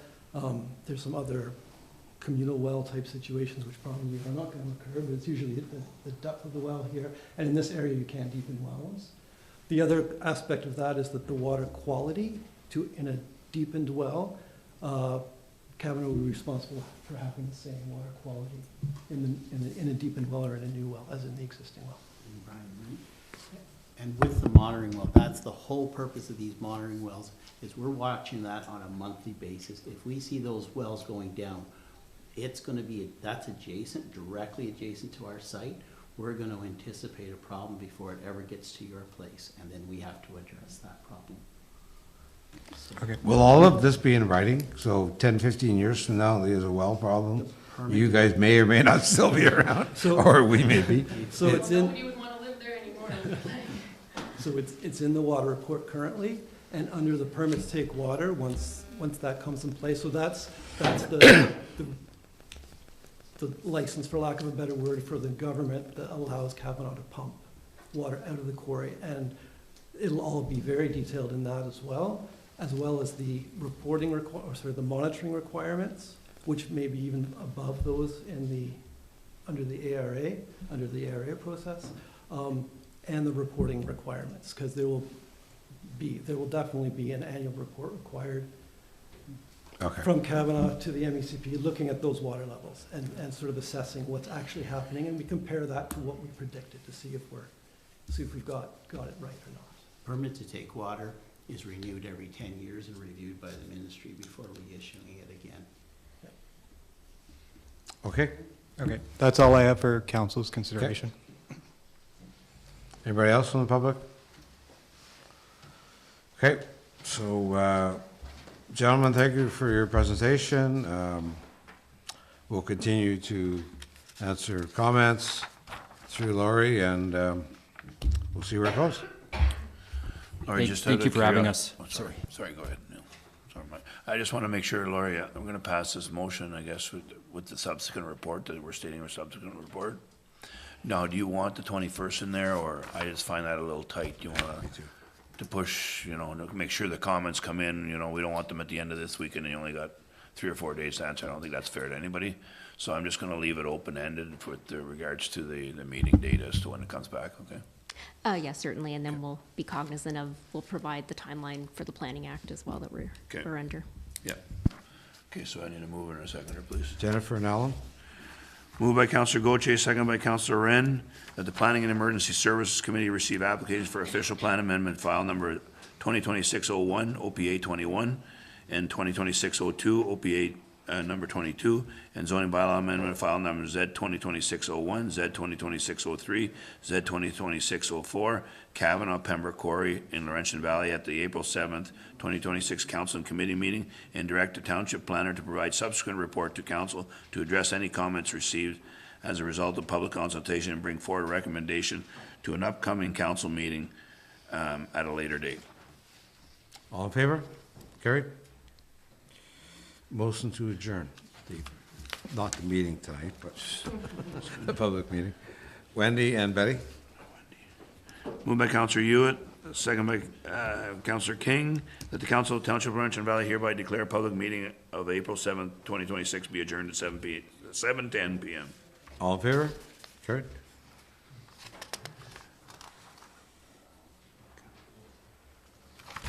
Okay, next up is a motion, revised resolution for conditions to remove the holding symbol for splinters. Laurie? Yes, so this is a follow-up to a zoning bylaw amendment that council did approve related to the Splinter Forestly residential development. Again, we're trying to work through different approaches as we don't have the tool of site plan control here. And we did set out certain conditions prior to removal of the holding symbol to be addressed, that we're trying to replace some of that for some of the stormwater management matters that needed to be addressed. Initially, the consultants for the applicant had taken a look at that and thought that what the wording that had been provided would be doable. And further reflection, there kind of became a little bit of a chicken and an egg situation with the building permit, that they've requested some changes to the language to basically allow them to basically do some of the the works, get in there, start the foundation, and then finish the grading and drainage. So it was hard to do a sign off because they would have been basically undoing what they had done to have to redo it again in sort of in a nutshell. So we reviewed the proposed changes also with the township solicitor, and he was in concurrence with what we finally came up with. And it basically puts more of the undertaking to be signed by the owner. And then there's kind of follow-through approaches as well. So we'll still end up with the same certifications. It's just how they come about. And so that would require an updated resolution for what we're setting out as those conditions. And that's what's before council. And I apologize to Dean for the length. Yeah, thanks. Well, I've moved a seconder. Keith and Betty. Okay, moved by Reeve Watt, second by Councillor King. The council committee recommends the following, that council establish the conditions for removal of the holding symbol from rural exception 95 holding, RUE 95 holding, zone established by bylaw 2025-12-041 for the application of zoning bylaw on file number Z 2025-09, Splinter Forest Lee Road, hereby repealing motion RM 2025-12-120 and replacing it as follows. That the owner will provide an undertaking to the satisfaction of the township solicitor to address the following. That the owner provides certification from a professional engineer that works, and that the works has set out and approved stormwater management report and drawings LGD and GN prepared by JP2G Consultants have been completed substantially in accordance with the approved plans, and the development complies with any applicable site alteration or drainage bylaws in place in the township at the time of application to lift the holding symbol. The owner will also provide a signed undertaking and provide a final clearance from professional engineers once the the building construction is complete. That the owner provide a clearance letter from the county of Renfrew confirming that the county is satisfied with the completion of works as required per the approved stormwater management report drawings, LGD and GN, prepared by JP2G Consultants, Inc., will address the county's requirements, and that any required approvals related to the entrance of the county road must be met with the county's satisfaction. The written confirmation of the from a professional hydrologist, qualified professional, that the recommendation that's set out in the hydrological assessment and terrain analysis prepared by JP2G Consultants have been implemented, and that the owner provided a signed undertaking which provides the tenants and futures owners will be provided with a copy of the report and notices referenced in the report. The undertaking will also provide that the owner will require that all future owners of the property will be required to execute a similar undertaking to be binding on successive owners, and the township will provide satisfactory well tests for 2 additional wells to be installed in addition to the existing test wells, and certification by a licensed well driller, qualified professional, is provided, and that the wells have been drilled in accordance with Ontario Regulation 903 as amended in the accordance with the recommendation of the hydrological assessment and terrain analysis. Prior to lifting of the holding symbol for the building it is intended to service. That the owner has applied for application under the Ontario Building Code, and which will address all relevant recommendations in hydrological assessment and terrain analysis prepared by JP2G Inc. That the township's requirements related to servicing stormwater management, grading, and drainage are met to the township's satisfaction, and that the holding symbol may be lifted in phases to allow a phased development on the property. And that the owner provide a signed letter of acknowledging that the owner does hereby acknowledge that the township does not guarantee the quality or quantity of groundwater. If at some future date the quality or the quantity of the groundwater becomes deficient, the township bears no responsibility, financial or otherwise, to provide solutions to the deficiency, and such solutions are the sole responsibility of the owner. All in favor? Can you read that again? Yeah. Yeah. Carried. That was nasty. Okay, Laurie, the next one is the building AMO policy. Yes, and this is just provided for council information.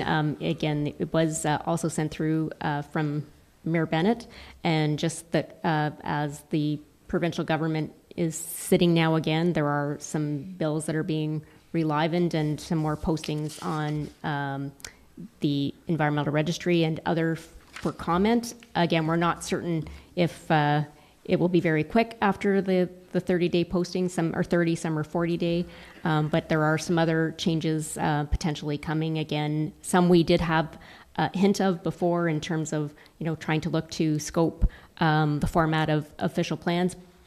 Again, I think the hint might be that maybe this is a little bit more serious step to moving forward, because there's also some potential dates for implementation, but it also includes things related to development charges, potential minimum lot sizes for areas that are on sewer and water, and a variety of other things. So we will potentially bring back, if we can, kind of any concerns flagged for a subsequent council meeting. But again, they do have some very tight timelines for response. So it is a challenging environment as the rules keep changing as we're trying to keep up with it. But just want to keep council aware that there are some things, and AMO is also preparing reports on all these matters. Al? Lori, did I read it correctly where the province is saying they want development charges reduced or kept at a low rate? So I was confused when I read it. Are they asking every municipality to reduce them or just to keep them at a low rate? And are they going to tell us what that low rate is? Yeah, with a lot of these items, particularly related to development charges, a lot of the devil's in the details, and we still don't really fully understand all of the details. And of course, there has been a recent federal announcement, which also kind of put some momentum into some of these provincial announcements related to development charges.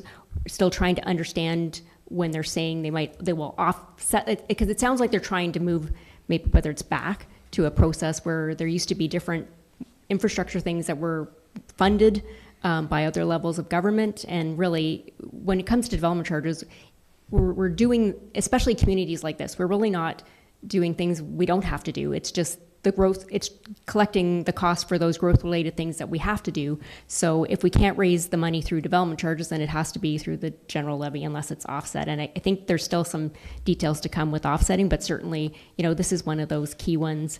And I'm hoping, we'll be reaching back out to Watson's, who's doing our development charges study, which I expect perhaps either at the next meeting or very soon after that they will be coming. And I think they may have some other insights participating in some of those provincial think tanks on this.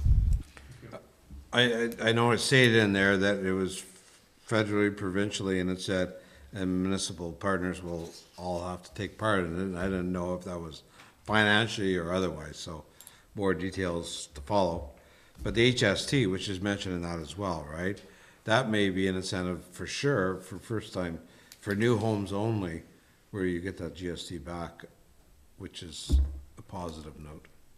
Some people could be on the borderline of buying a house or not, but that might tip them over to buy. So that might be good news for sure. Okay, community emergency preparedness grant. Yeah, so on another good news item, so we were successful in this round 3 of the Community Emergency Preparedness Grant. So I was able to gather some collaboration with the Ottawa River Regulation Planning Board and representatives of Ministry of Natural Resources, who are also connecting us with Water Survey Canada. And this is related to a gap in information, particularly in that stretch of the Lower Alamette Lake between Lac Calange and the Pembroke monitor. So it would be to have a monitor installed, and Water Survey Canada would be basically facilitating finding that good location for that. Whitewater Region is also supportive of this, as it'll benefit them. And should the style of the monitor and such be that we have some funds left over, because it's a $50,000 grant, and again, this is a pure grant. We're not having to put matching funds in, so this is a good program. And if there are funds left over, then we can look to perhaps a sandbagger is what we've tagged in, because we just didn't want to leave any funding on the table, and the $50,000 is the maximum grant available. So a good news item there, and we will be coming back with some more information on that. That's good. Always good news, and when you get money, that's good. Not the sandbagger that we use, that we borrow. Yeah, well, just to that point, I think it was a very useful exercise last year to kind of try some out and see. And we do know that that was still quicker than individuals doing it, but it also, set it out that if we are looking at some in the future, that in speaking with our public works manager as well, he kind of knows the specs that he might or might not like as well. Okay, subcommittees, Pembroke Canary Airport, the year in review with Council Cena. The year in review is there, it's in the packet, so if anybody has any questions, that's a new one that we just started, and we will have quarterly reports that then will roll up into the year in review. So if anybody has any questions on the information that's there, I'd be more than happy to see if I can answer them. No, good report. Things are going well there, so it's good to see. Yep. Emergency management, Lori? Just that we are, based on the information now on the Ottawa River Regulation Planning Board, it's officially started freshet season, so that means that they're in the 4-day forecast, so information will be regularly updated within the 4 days on the website. Again, at this point, it's, levels are, starting to rise as they do for the normal spring freshet. At this point in time, there's no serious issues that are being flagged, but we will continue to monitor, and each Wednesday at 10 o'clock, we do have a freshet update meeting, and at this point, we're just at the weekly meetings and monitoring, and should something arise then that we need a more frequency, they will do that, but we'll keep council updated, and just again, encouraging any residents that's particularly on the Ottawa River to watch for the Ottawa River Regulation Planning Board website, but also more broadly for any other water bodies within the township or even within Renfrew County, that the Pembroke District M&R, we do also post when they put out their water statements as well, and that's available through our website or directly on surface water monitoring for the province. Good. Any questions for Lori on that? So far, so good. Okay, we're gonna take 5-minute break. Good night, Keith. Yes, I'm signing out. Have a good night. Safe travels home.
Okay, we're back in open session.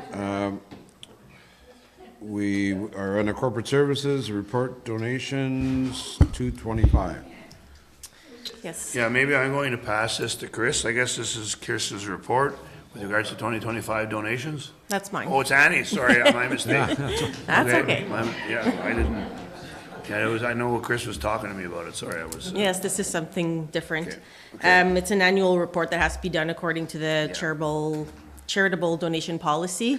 And the recommendation is for council to approve the disbursement of the 2025 donations received. So there was actually only one received in 2025 for $1,000. And they identified the airport and Project Runway as where they would like the money to go. So the recommendation would be to send that money off to the airport unless you decide to do otherwise, which you can. So, but that would be the recommendation. Okay, any discussion on that? Do we have a motion? Jennifer and Wendy? Thank you. Moved by Councillor Gauthier, second by Councillor Hewitt, that the Corporate Services Protection Committee recommends council approve the disbursements of the 2025 donations received as reported. All in favor? Carried. Next one is the lame duck. Is that you, Dean? I guess I'll let Laurie. All right. Yes, yeah.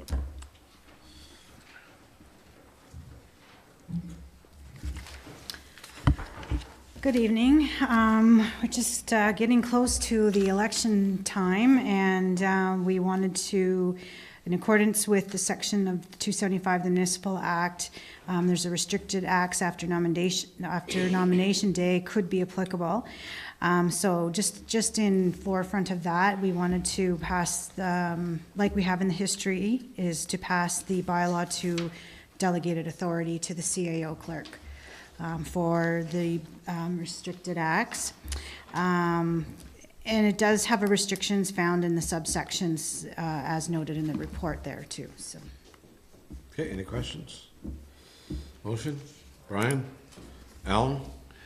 Moved by Councillor Hughley, second by Councillor Wren, that the council approve bylaw to delegate executive authority for decisions to the CAO clerk in his absence, the treasurer, deputy CAO, in event council finds itself subject to 275 of the Municipal Act 2001 as amended, restricted acts after nomination day, and that the bylaw number 2026-04015 as presented before to the bylaw section of the April 21st, 2026 regular council meeting for passing. All in favor? Carried. October 2026 meeting dates. So again, with the election coming up, the section of the Municipal Elections Act states that October, during the nomination period, or sorry, during the voting period, that no regular meeting shall occur. So this would affect our council meeting, regular council meeting of October 20th. So we are looking to cancel that meeting for that time period. Okay, questions, comments, motion? Betty and Jen? Moved by Councillor King, second by Councillor Gauthier, that the Corporate Service and Protection Committee recommends to council that the regular council meeting of October 20th, 2026 be canceled due to the 2026 municipal election. All in favor? Carried. Sorry, Chief.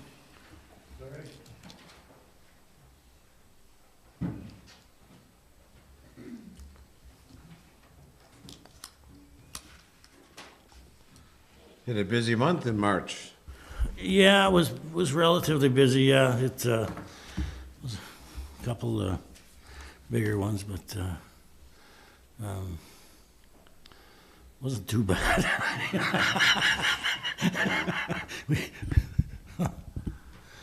Oh. Anything else you want to add there, Jim? I don't think so. Almost pretty self-explanatory, I think, within reason. The only thing that not concerning those is that maybe on Laurie speaking about the watershed there, I went for a drive today down around Sullivan Point and Forest Park Road in that area and actually talked to a few people, and the water looks pretty good, to be honest with you, right now, so I'm hoping for the best, so, but, Generally, Dean, I get called on Easter weekend for a few calls, and Dean said on Thursday, I'll see you Sunday. It didn't happen this year, which is obviously good news. And even some of the dishes that I've seen in the last 24 hours have gone from flowing water to nothing in the ditch. Yeah. So it's nice and slow, and which is good. Yeah, like even like by the bridge there where we had to block it off there years ago, and there's got to be at least 3-4 feet before it even gets close to it. So, no, it looks pretty good. I hope for the best. There's going to be lots of northern water, though. Yeah, I know, that's the Buddies are problem. supposed to come down over Easter from Cochrane, 42 centimeters of snow. Oh. Yeah. Yeah. Okay, any questions, comments from council for our chief? No? You're doing a great job, Dan. Oh, geez, thank you. Thanks. Your bonus check is in the mail. Okay. Thanks, Tim. Thank you. Okay, monthly animal report. Any questions or comments? Seeing none. Integrity Commissioner report. It's always good when there's nothing for him to report. Yeah. No news is good news. The Royal Canadian Legion, Certificate of Merit. So we did receive a certificate, I believe it's, I don't know, Laurie, do you have it, or maybe I, anyway, we did receive a certificate. Yeah, and you have it in your pickup package, but we will try to be, I think Laurie's gonna try and mount it somewhere. It's pretty good for them to do. Thank you to the Legion. Okay, City of Pembroke letter, facility improvements, partnership funding. I will start off to inform council that Dean and I met last week with the mayor and CEO of City of Pembroke. This was one of the items on the agenda. We saying that we hadn't talked to council yet, but we would be on Tuesday night, that we had some questions that need to be answered before we can move forward. You can see from the major projects, they're spending $800,000 to be paid in 2027 for the pool, and then in 2027, construction 2027 for Pem Ice 2 upgrade, $2.275 million. Then they have underneath that other major upgrades that are happening 2026, which those three numbers add up to, it's more than, I think it was 90,000 would have been our share. Our question to them last week was, is that part of the 59,000 capital maximum, or is this something different other than the first two items? So they weren't able. Sorry, I did get that. Oh, you got it late. Yeah, and I meant to tell you that today, but yeah, so that is part of the 59,000. Okay. So that number is, those are covered, those expenses are covered in our agreement that we currently have that's expired, but it is still under 59, so we'll be paying 59,000, assuming those projects get completed. Right. But not the top ones. So then they go on page 2 asking for Township to whatever money is not spent up to the 59 to go into a future reserve. Well, I think that's probably not going to need a response to, because further down they're asking for us to meet and get as far as an MOU understanding for the next council to renegotiate the agreement. We told them that, at least Dean, I didn't think it was fair that this council would lock in what next council is going to do. So they're in agreement that we're just going to leave the agreement as it stands, which moves me up to the top of page 2, saying, well, we're going to be at our 59 this year anyways, because we can see that from page 1. So that's kind of a mute point right now regarding the new agreement. When it comes, can include whatever numbers council wants. We did tell them that there's no way that this council could make a decision on their funding for items 1 and 2 until we saw what the next 5-year forecast was going to be. It said our township needs proper planning. We need final, at least close numbers as to what you can be asking for in the next 3 years after these 2 years. So responding by April 30th is not going to happen. But once we get those numbers, then council will have to look at it again. But also here, that's some of the things that we discuss with them, but I also want to hear from council as to how you see us moving forward. Maybe I can just add a little bit to that. So I think one of the things is, as the mayor's mentioned with the building condition assessments, I did send you a bit of a schedule late to after this afternoon there that they have, but they are getting it how would you say?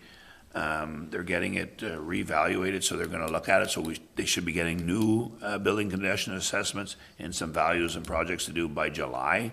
So that doesn't help us right now, but ultimately we do have to somehow respond to them with regards to there's 2 asks. Now, the one thing I just want to add that it's fine and dandy to say we'll put 30% of those 2 numbers, which I mean would be close to $1 million.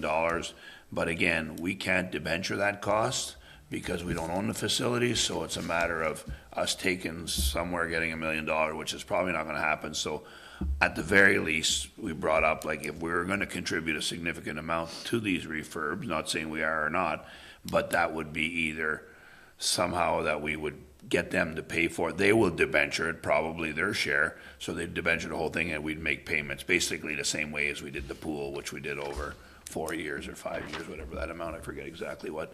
But so we would be doing it. That would be the scenario we'd be under. They'd have to carry us. They'd have to bridge us. We're not, well, we can't, like I said, we can't debenture it because we don't own the facility. So that's just 2 things I want to add. So we do need to kind of figure out what our next step is based on this letter after council decides tonight. Al? So it's this, like, here we go again. In the 11th hour, we're being told that all this money needs to be spent on infrastructure and Laurentian Valley has to put money into it. I thought that with some of these agreements, their philosophy was that we're going to be partners in this, and this isn't the way partners treat partners. I can't imagine how they expect us to come up with $1 million overnight. They need to get their act together. They can't continue to do this. And if we as a municipality decide to start spending more money on infrastructure, then we need to own some of it somehow. We're already putting, or could have been putting $60,000 a year in, and what do we own today for that $60,000? Absolutely zero. They could have taken the $60,000 every single year and did upgrades to these facilities and put their fair share in it, and we wouldn't be where we are today. And I guess not being very businesslike, they didn't do that, and here we are in this situation. So I have a real problem with this. We did mention as well that basically, and I failed to mention this earlier, that we need to be, you know, they say in the last page that they want to be partners, as Councilor Wren just said, but we need to be at the table. We just don't need, we shouldn't just get a report at the end of the year how much money we owe.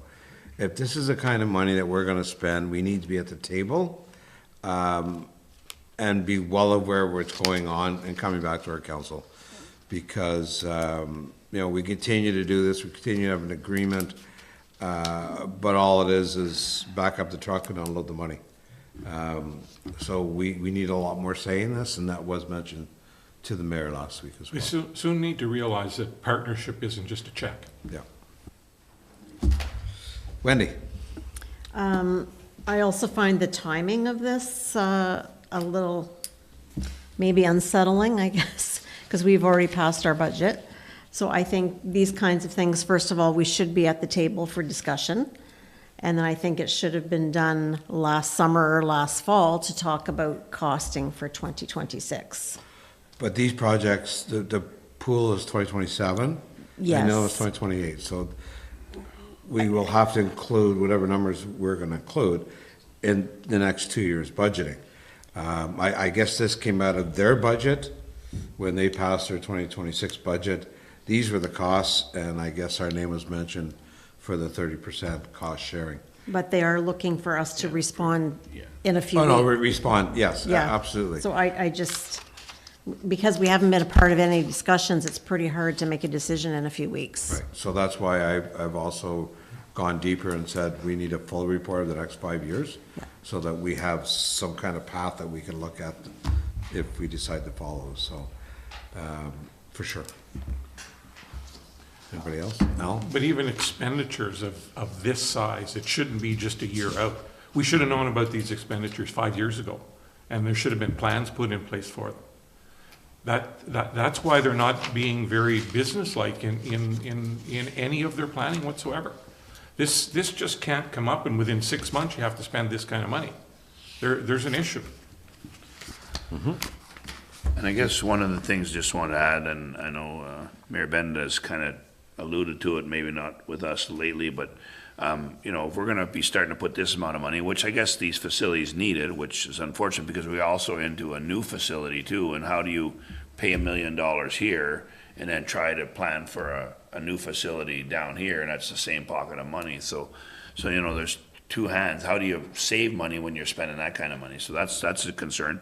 Now, the one thing about having a seat at the table, you know, it begs to see maybe that we should be looking at different models. Maybe it's a municipal service corporation where there's, you know, recreation. If we're going to start paying for the capital funding of some of these facilities to a significant amount, then maybe it's an even vote. Like maybe, I know the asset is still theirs, the ownership is theirs, but if we're starting to put that kind of money in, we need to get into some municipal service corporation where it's a third party runs the facilities, and we put money into it, and the city puts money into it, and then there's a governing board based on, you know, from both sides. So that's just another model to look at, but it's maybe something that council wants to suggest that we explore, because it might be the fairest way to do it. I also reminded the mayor and CAO that we have our own recreation facilities to look after as well, and possibly the new agreement is going to reflect that capital dollars spent on our facilities might be part of the picture. I don't know. That'd be up to the new group to go down that road. Alan? The models Dean is talking about, we have two prime examples within our municipality, one being the airport and one being the Ottawa Valley Race Recovery Center. So we don't have to recreate the wheel. You just need to get it up and running. So that's really all we have for now. I guess we'll wait if council's in agreement that, I guess we will respond to this letter saying that, maybe confirm a couple of things that we've been told, and that we'll go to the next term to create, the agreement renegotiation, and we will await their response on the 5-year forecast for their facilities, and we'll respond at that time. So it's something for everybody to think about and talk to your taxpayers and whatever, but at the end of the day, you know, to contribute to our neighbors' facilities for our taxpayers to use is the right thing to do.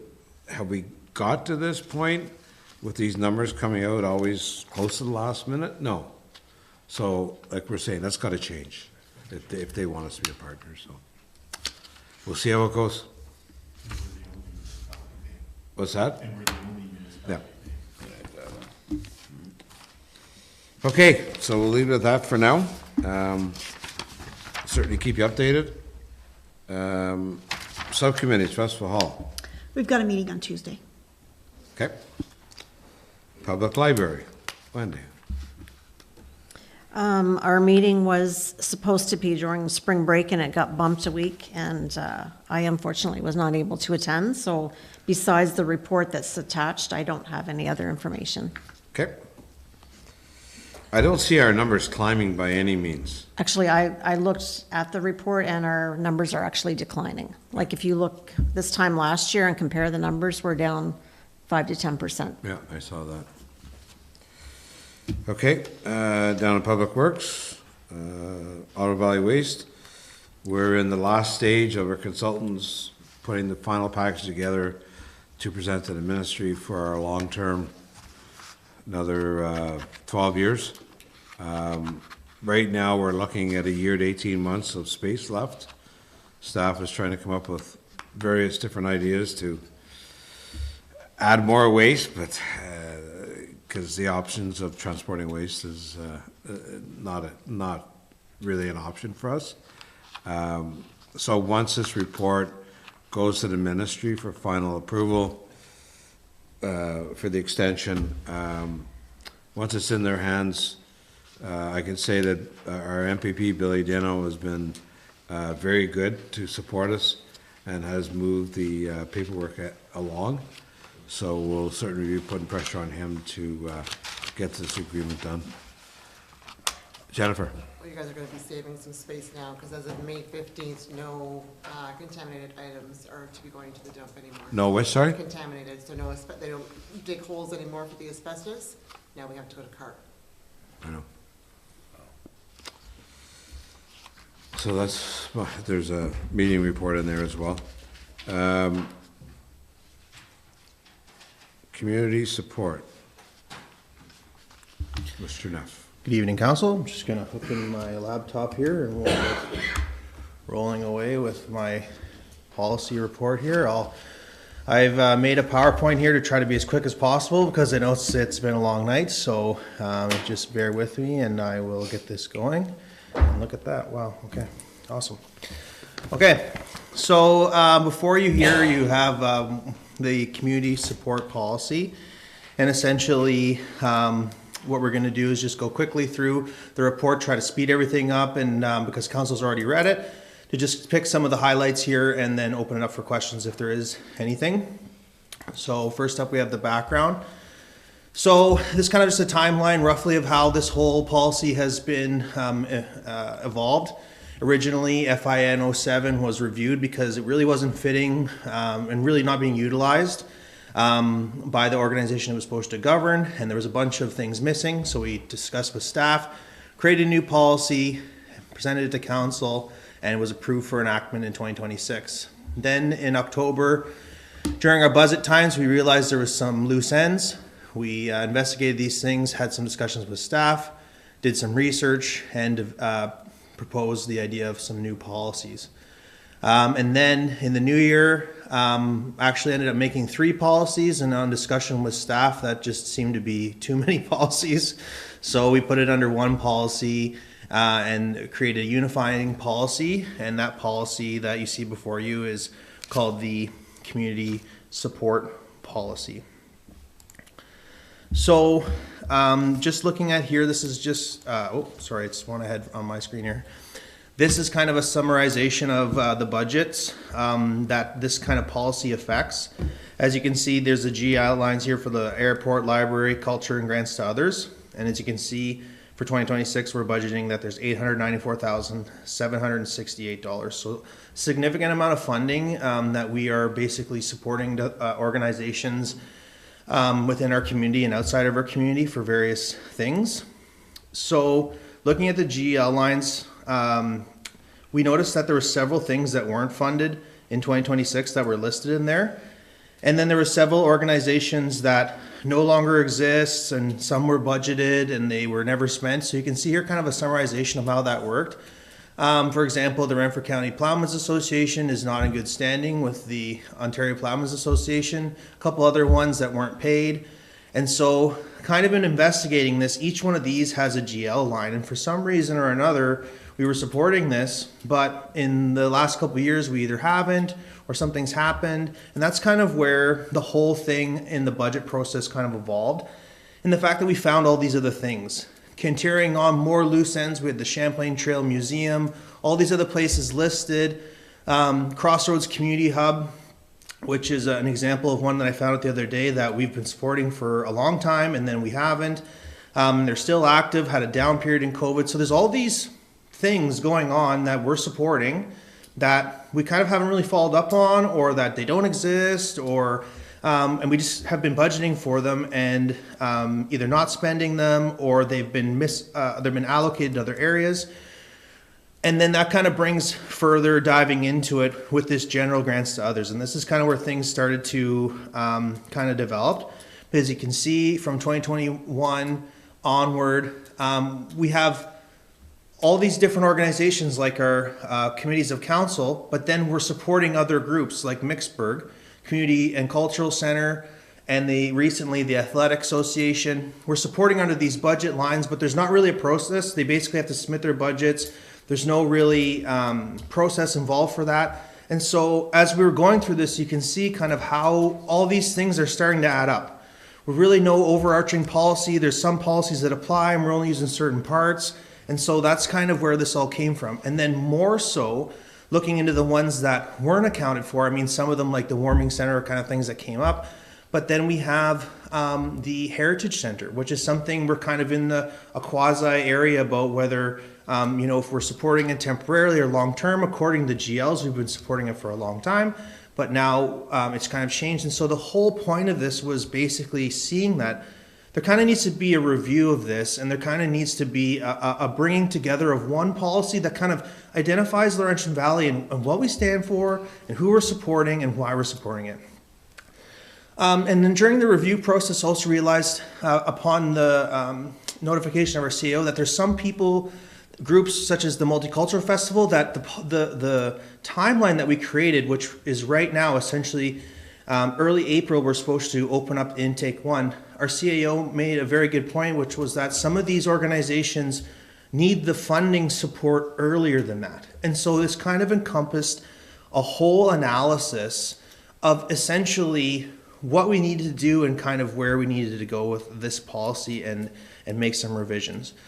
And so in doing that, essentially, we've seen that there's certainly a need for a new policy, a stronger policy, better strategic alignment, communication, categorization. We need to have that transparency, especially on the other end of the groups. Like a lot of them, we're coming into council and we're getting letters and there's no knowledge about the health of the organization, if they even need the funding, if they've got other funding sources, who's on their board, if they're in good or bad standing. And so the transparency goes both ways. And so if we're going to this effort to be so transparent in how and why we do things, the same kind of accountability needs to be on the organizations.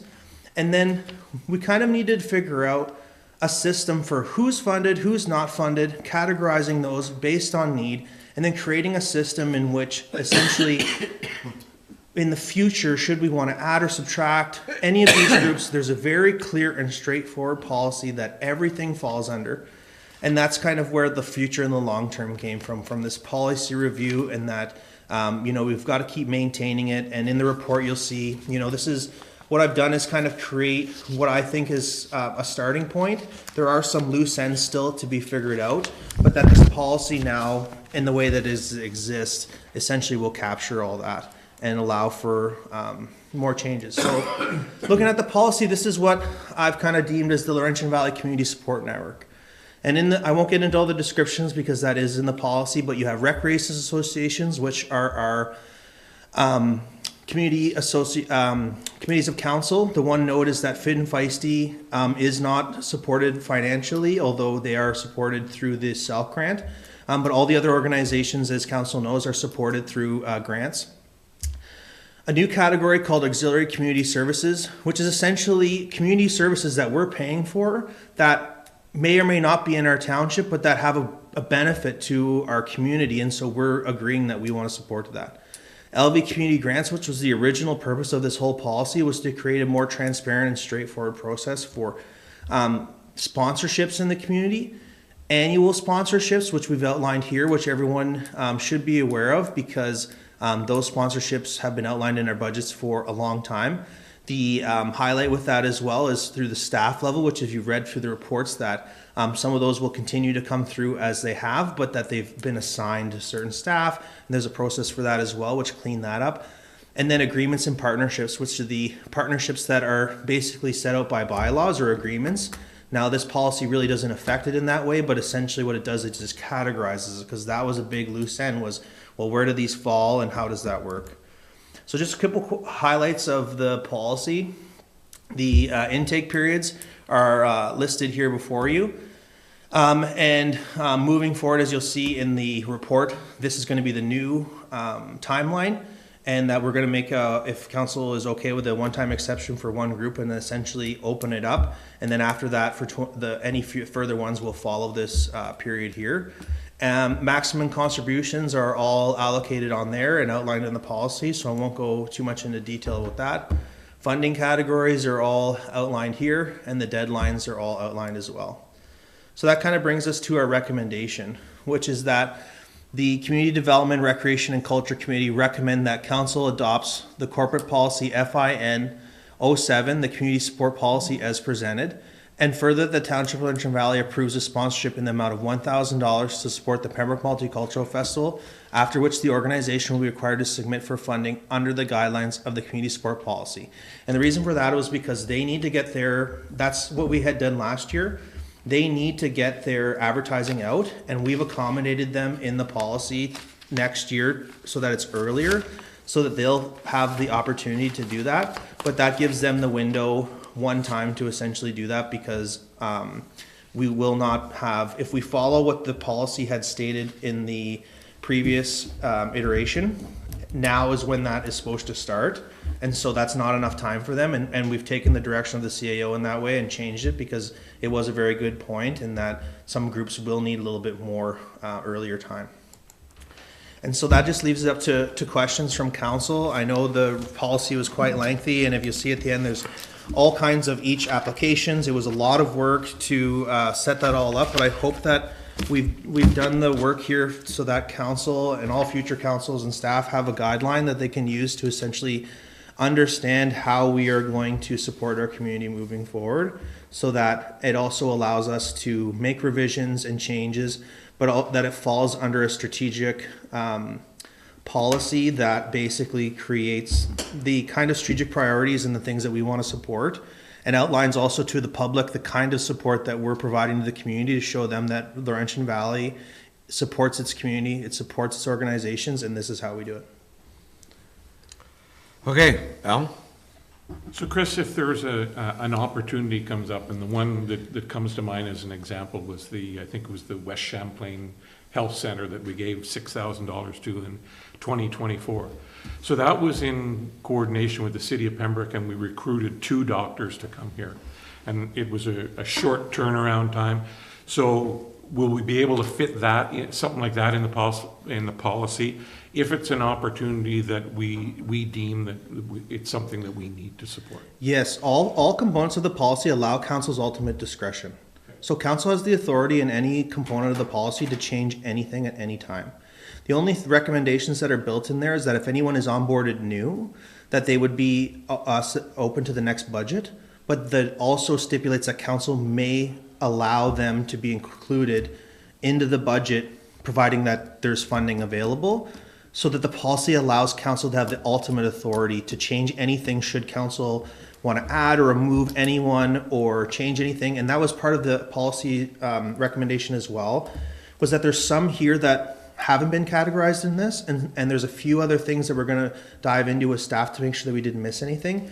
And then I'll be bringing a full report as well after that, so that council can make a decision of how they want to move forward with these other organizations that haven't been categorized, so that moving forward, we have a plan for everything that comes, and we can go to this policy to look for the answers. Yeah, thanks. And I just want to tell you, I think the policy is very well done. Thank you. It's been something that I think we've been talking about around this table as long as I've been here, to come to some type of policy where people are aware in advance of what they're going to get, or if they're going to get. And you set a budget, and when you're out of money, you're out of money. And that's how you operate a business, and that's the way it has to happen. So I think very good job, Chris. Thank you very much. Everybody that worked with you on it. Chris, the intake period, so if I'm, we always said that you had to have your budget in by a certain date, applying for money for the next year. But your intakes, are people going to know when they need to put in their request for a grant? Yes. Okay. So the intake periods here are outlined, well, I just had it here, I can just scroll. Yeah, I back know, to I it. saw it in there. February and, Oh, here you go. Okay. And so essentially, in discussions with staff, the community grants is essentially a pot of money. So we Yes. say we want to give in sponsorship so much money, and that's pre-allocated at budget time. It's split in half, and the policy outlines essentially how that's divvied up and limits. The other ones are set for budget time. So they're all September 1st, except for the partnerships and agreements, because those obviously fall within the guidelines of those agreements. Right. So September 1st, after discussions with staff, that is basically the time, because we're gonna have September 1st, and then they're gonna want to review that, bring it to council for budget starting October, and have that all rolling in. So September 1st is set as a timeline, because the other problem that we've had in the past is we weren't getting the information until after, and it was chasing, and so it creates accountability for both sides to essentially say, we are opening an opportunity for sponsorship, but in return, you will need to have this information that is requested by this time. So are they all gonna be informed? Because if I'm whoever asking for money, I always know I gotta get it in by a certain date. Yes. Well, that date has now changed. So how do all these companies know? Because I would normally send you a request, say, the end of October. Well, then I'm gonna get a response back saying the grant time is over already. So So how do we let everybody know the system is changing? So essentially, once this policy is passed, I will be notifying all partners that we have previously sponsorship in the past, Right. and also making a public announcement, basically notifying that. And then that way, we will essentially have everyone notified. And, you know, there's gonna be some bumps in the road. There's gonna be some people who are gonna maybe say they didn't know or whatever, but we will take every effort possible to make sure that the people that we support know about this. Okay, perfect. Again, good job too, a lot of work involved. Thank you. Wendy? I just wanted to reiterate and say it is a fantastic document, and I like having the accountability piece and having a guideline so I can see what qualifies and what doesn't qualify. So I think it's a great thing to have. Thank you. Thank you, Councillor. Okay, thank you. move in a second. Oh, we got a motion. Yeah. Alan and Betty. Moved by Councillor Wren, second by Councillor King, that the Community Development, Recreation and Culture Committee recommend that council adopt corporate policy FIN 07, the community support policy as presented, and further that Township of Laurentian Valley approves of sponsorship in an amount of $1,000 to support the 2026 Pembroke Multicultural Festival, after which the organization will be required to submit for funding under guidelines of the community support policy. All in favor? Carried. Okay, Chris, go ahead with your report. Okay, I'm back up again. I'm going to keep this very quick because I know Council's already read it. Just a quick update on the Sportsplex. We have had a very good response with 2010 submissions. So I know we're going to be going through that later this week with our meeting to get some more information. So stay tuned for that. The grant matrix, you see I brought a prop here. I'm going to be very quick about that as well. But this is essentially my folder of grants that I've already looked at. So as you can see, it's quite hefty. I want to just give council an update because I had promised you a grant matrix. There's a very good reason for that, and that is because I tried to put it in a spreadsheet and it was basically impossible to comprehend. So as you can see, item number 6, I've listed over 40 items that are typically involved with a grant. Honestly, I probably missed some. It's a lot of moving parts. There's a lot of different things that can happen. But as you can see, the persistence has paid off. Right now, we're at $1,293,038 in funding since my time here at Laurentian Valley. There's also another one that we've found out about today that I can't tell you about, but there's another one coming in. Potentially some others that we're waiting on.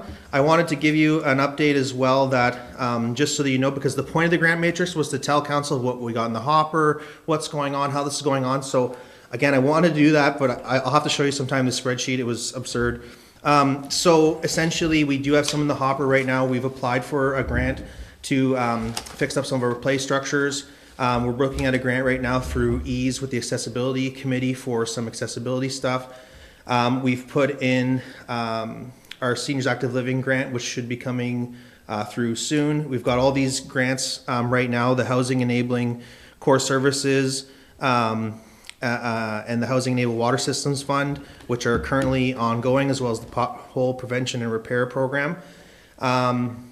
And we're continuing to look at we're looking at a grant for the building condition assessments, which we're working on for a while. And we're looking forward to potentially, with the Sportsplex, getting some money to fund if we do go down the road of a feasibility study. And so I just want to kind of show council all the moving parts. And so what we're doing right now is actually looking into potentially for software to kind of manage this so that there's tasks that can be assigned and, you're not chasing things down with emails, and it's keeping track of all this, and then we can share that with council and they can see on an application that actually makes sense compared to a Chris Neff spreadsheet. Is a lot more palatable and easy to understand with dashboards, because there's just so much that go into these that we have to come up with something else. And so I just wanted to come clean on my word that we are working on a system to do that, but we are going to probably have to use special software to do that, because it's just too much for a spreadsheet. And the software we're looking at is going to be, I think if it's the one I'm thinking of, is hopefully going with, is going to be a lot more strategic and a lot more easy to understand for everyone. They have a grant for that, yeah. And just lastly, at least two other things, the website is going very well, so just staying up with that, and we're on schedule, and that there is a trail naming going on, so if anyone has any suggestions, please put that in, or if the council would like to make one, just let us know. And other than that, that is my report. Any questions for Chris? Okay, seeing none, good job. Thank you very much. Chris, I liked your mother's recommendation for the trail name. The Jack Wilson Trail. Okay, well, there is a form to fill out. Hi, Nevada. Hi.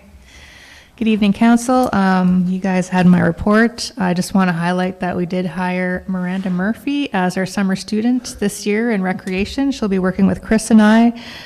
She'll be bringing a different set of skill sets than our summer student did the last couple years, so put her more on projects and in-office activities that we have. And I also just wanted to highlight that over the past 6 months, we have seen quite a few new volunteers sit on our wonderful committees. Allison Fraser Rec Center, they just had an election and they got four new volunteers.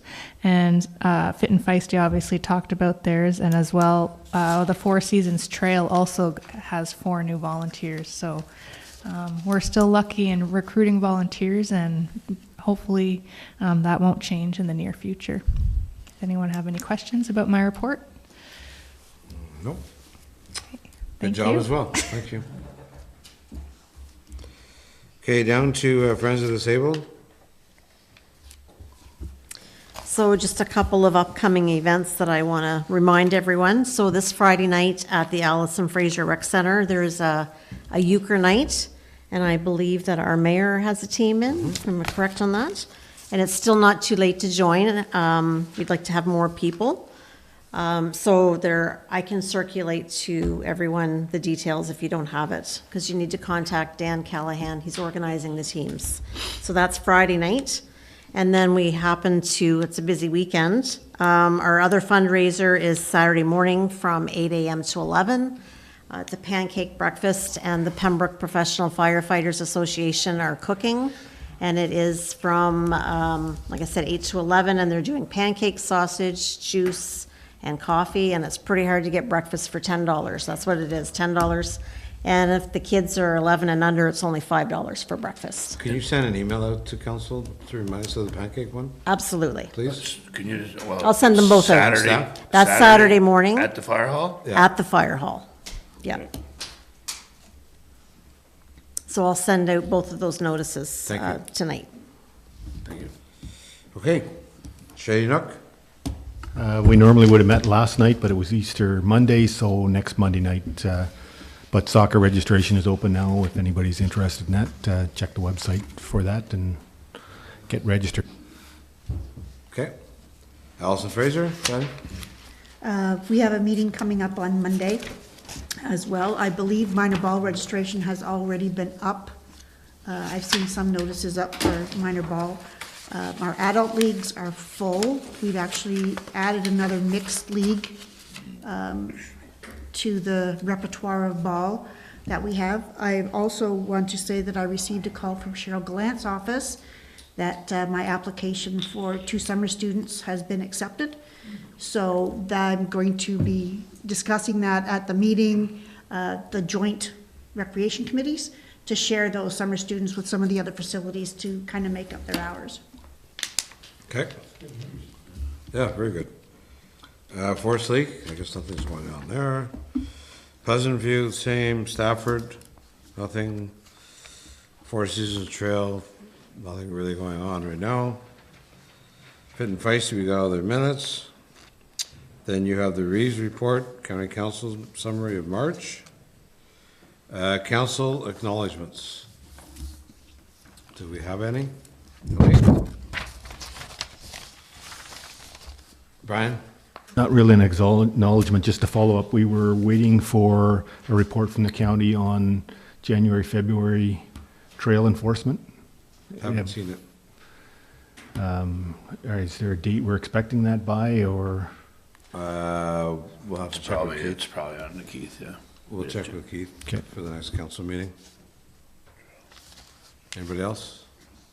Seeing none? Adjournment? Alan and Betty? Moved by Councillor Wren, second by Councillor King, that the council and committee meeting of April 7th, 2026 be adjourned at 8:15. All in favor? Good night, everyone. Be safe.